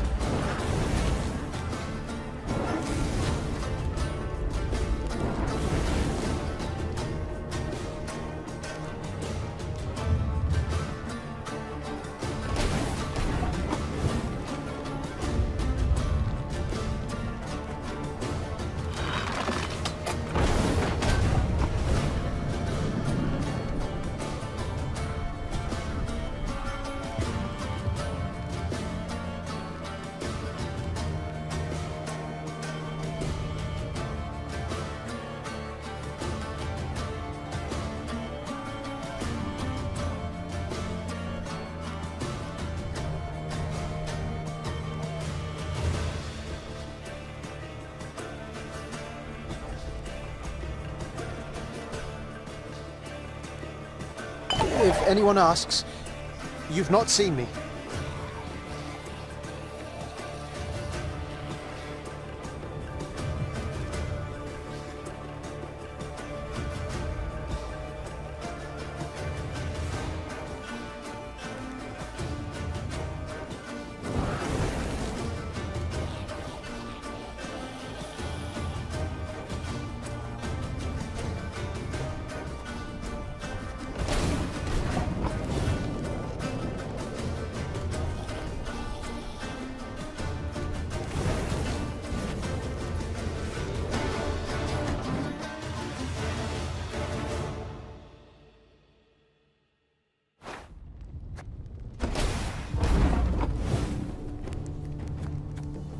Pissing in the moat?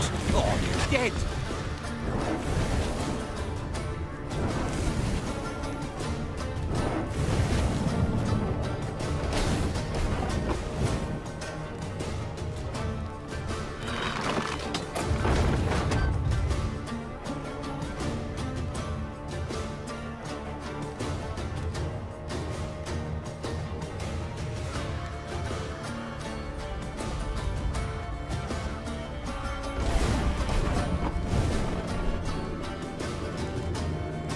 Greetings. What is it?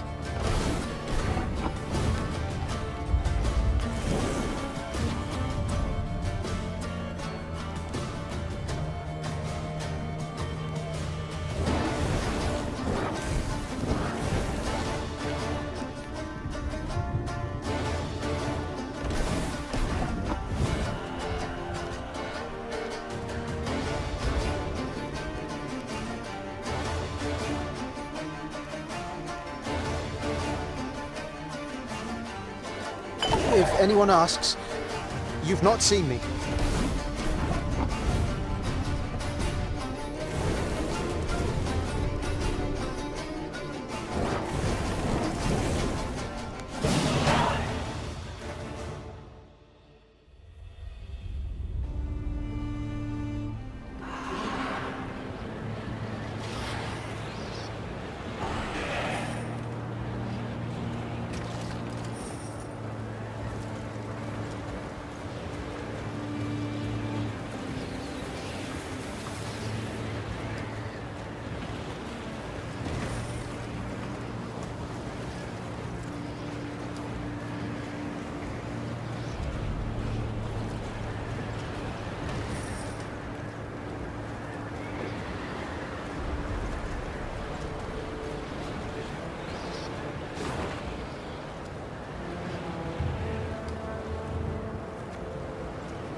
Niamh squinted and gazed off into the distance.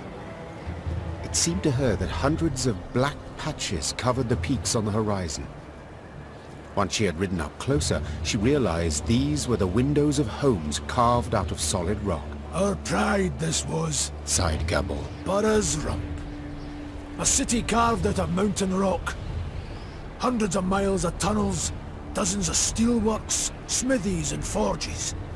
Now, it's a vast lair to monsters. They ooze from underground, weave their nests, hatch their young, and when hunger hits them in the gut, they prowl down into the pass.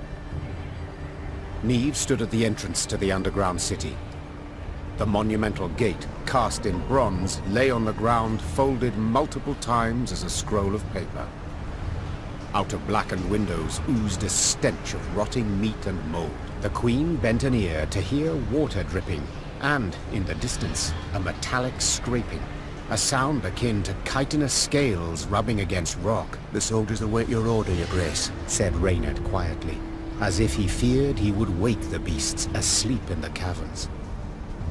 Do you recall my words as we fled Lyria? Said Neve, turning to Reynard. You swore you would retake your crown, even if you had to penetrate hell to do so. Time to follow that oath. The Queen inhaled deeply and stepped forward, her sword raised and prepared to strike or parry.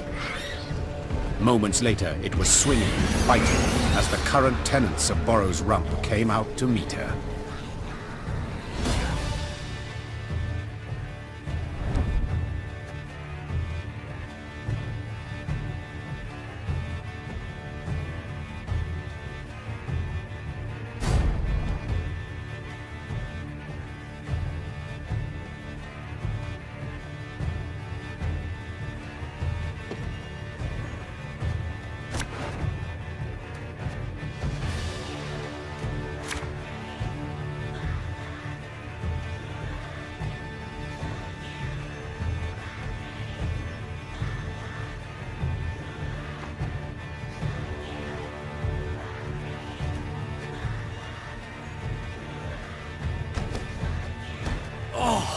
This stench is foul.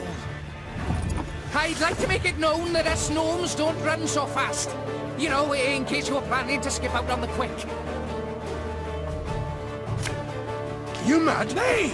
Bombs will only make things worse!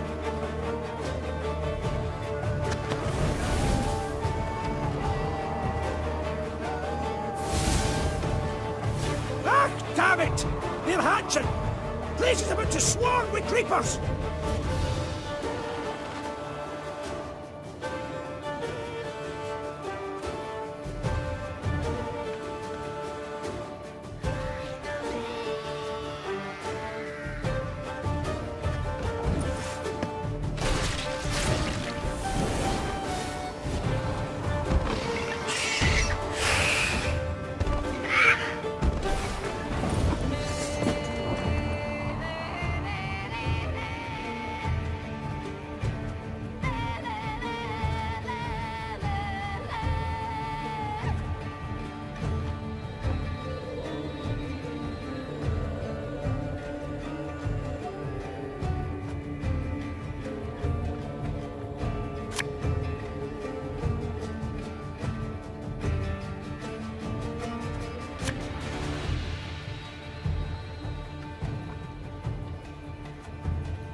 Stop your yapping and start digging.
Oh, could murder a pint.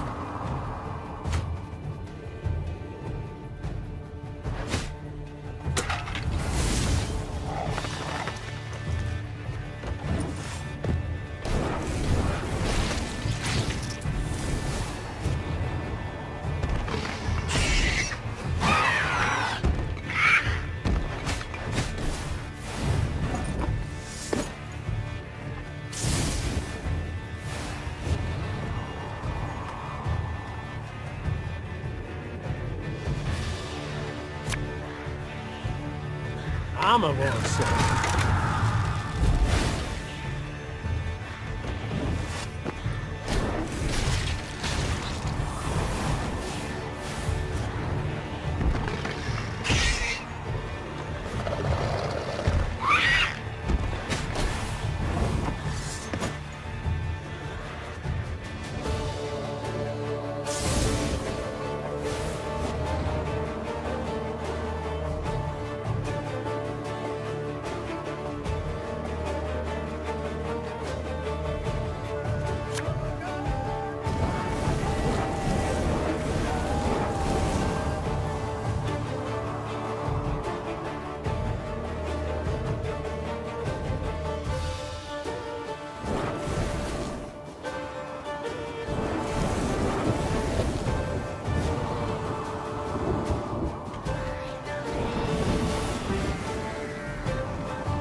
This could hurt.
This stench is foul. I'd like to make it known that us gnomes don't run so fast. You know, in case you were planning to skip out on the quick. We'll catch 'em all!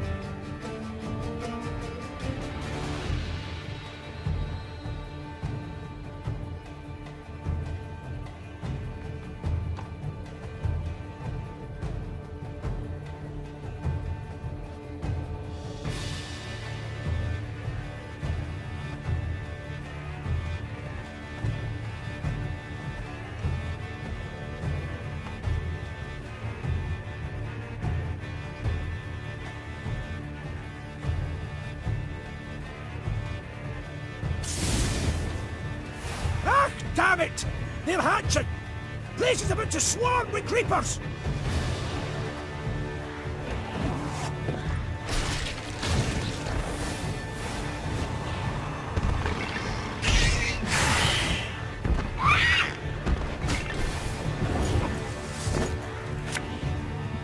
The chase is on!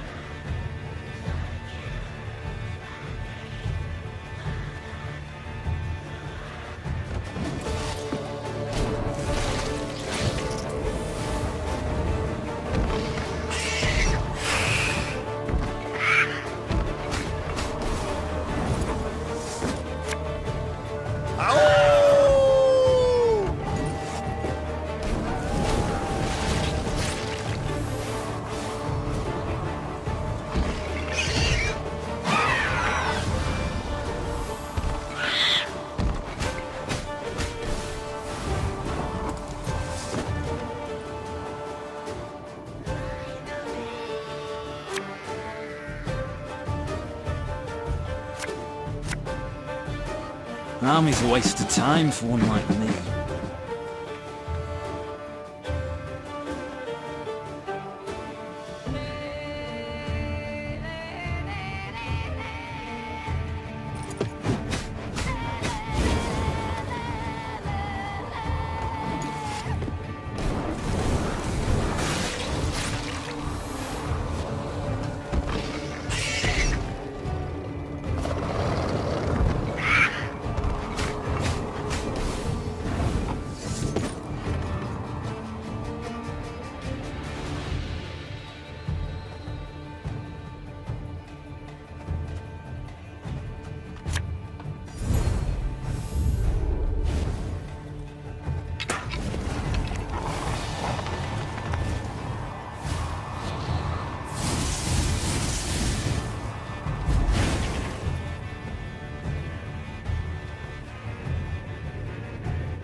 Left, right, left, right. Nay! Bombs will only make things worse!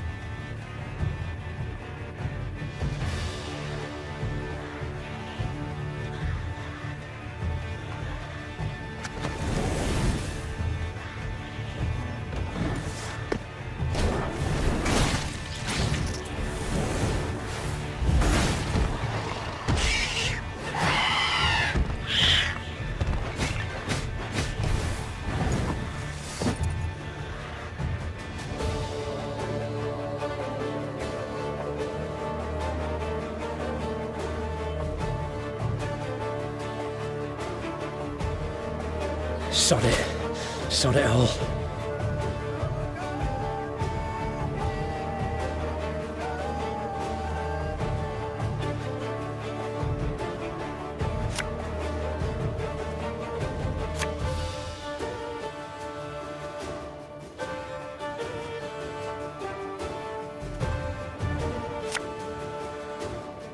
Have her done in a jiffy.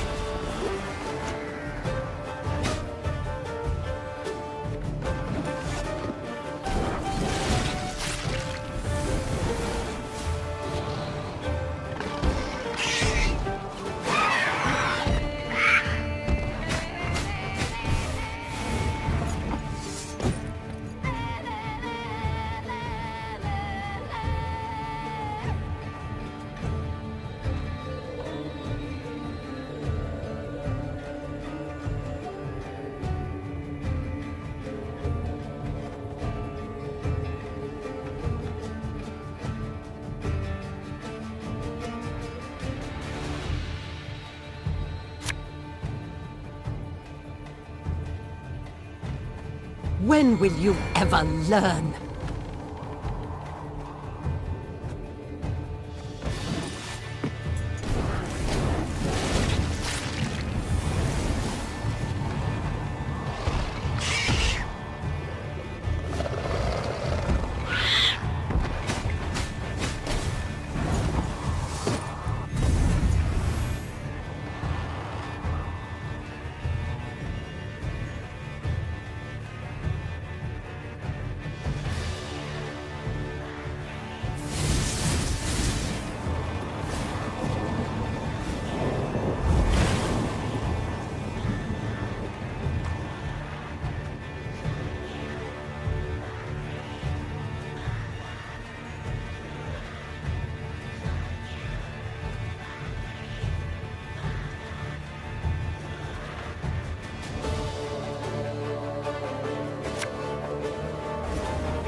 Follow me!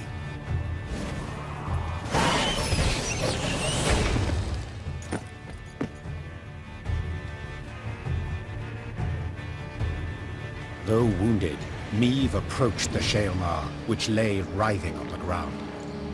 She then ran her sword through its heart, finishing it. Yet so spent was she that she lacked the strength to pull her blade from between the plates of the chitinous armor. The beast near took me. She whispered. It was very close.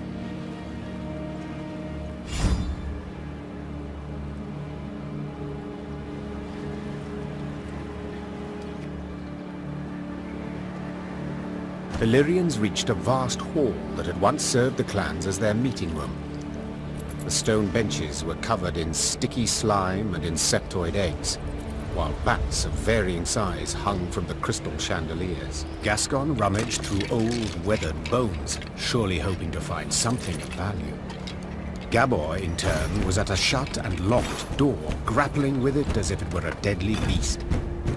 The door finally gave way with a sigh, and the dwarf raised his arms in a triumphant gesture. It's a storeroom. Should hold miners' tools aplenty, he said, enthused. Some barrels of alchemical brews in here too. Lucky there's no sign of moisture. They haven't soaked through. All's we've got to do is roll them out into the corridor and set a bit of fire to them, and whoomph! We'll have sealed the beasts off from the pass once and for all. Meve treated the dwarves' instructions as hallowed. Soon after, the mountains trembled from a powerful explosion. Rubble came down and blocked the tunnels. They say the plumes of smoke escaping the window openings in the rock could be seen as far as Aldersburg.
Dark clouds hovered over the horizon, and a strong gale snapped their banners. Damn it! A storm's coming! Gabor! Take us to the nearest settlement. We must seek shelter. Soon the Lyrians arrived in Stuhlkamp. The town square proved full of folk. Several dozen dwarves, laden with large sacks and satchels, stood about in smaller groups. When a thick snow began to fall, the dwarves cheered. Tears streamed down the cheeks of several, but Meve could not tell if they issued from some fortuitous occurrence, or if the strong wind had wrung moisture from their eyes. What is it we witness? Why do they rejoice at a snowstorm? Asked Meve, pulling her hood over her head. Well, the Blizzard's good cause to postpone their expedition by another day, Gabor responded. See, they've been conscripted by drawn lots to be settlers. Found homes in a village in Blackbrook Vale. 7 expeditions have gone that way already, and none survived longer than a year. Valley's cursed. No two ways about it. Intrigued, Meve proceeded to speak with the settlers' leader. He confirmed Gabor's claim. He had buried many a previous colonist. All had been abnormally thin, pale, prematurely greyed, as if some wraith had drawn the lifeblood out of them. Once the dwarf had finished his tale, he gripped the Queen's hand firmly, and promising a generous reward, begged that she and her Lyrians accompany the expedition to Blackbrook Valley. Tain't far. Mere few leagues north along the main road. will make the march much easier to ken with the whole army, in case of any danger. I know not how useful our swords can be against curses and spectres, said Meve. but leave you bereft and in need I will not. We shall march with you into Blackbrook Vale and see to it that you are safely arrived. Then we will march on. The dwarf sped off to announce the good tidings to his settler brethren. By the time the blizzard had abated, they were ready to march.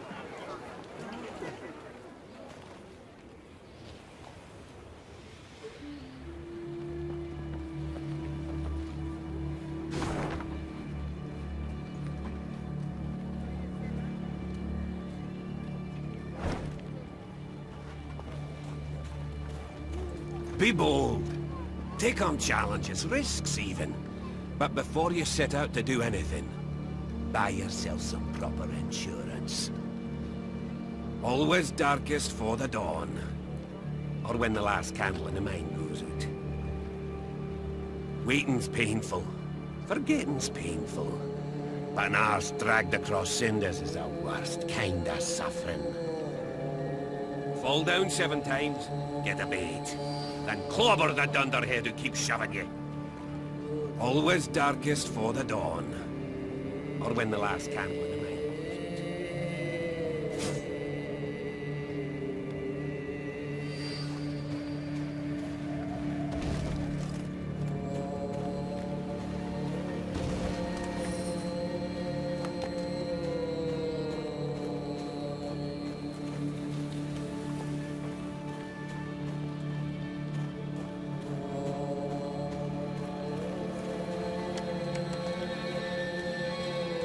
Stay clear of Borrow's Rump!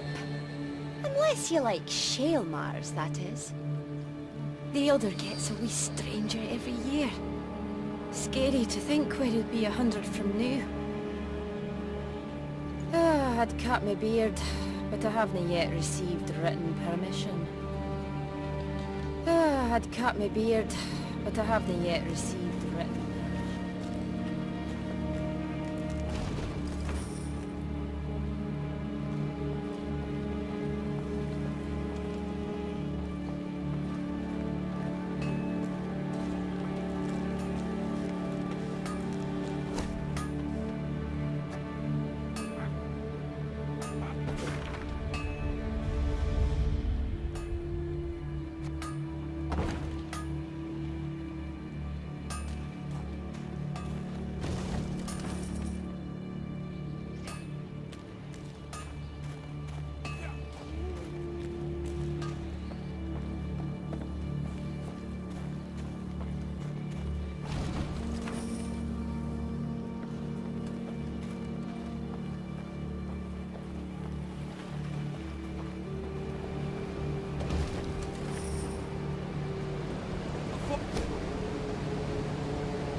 The following is proclaimed by formal decree of the Elder.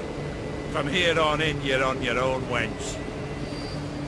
In Blackbrook Vale, you're advised to never stop or stray from the road. Follow the Four Dwarves Codex. It'll save your life.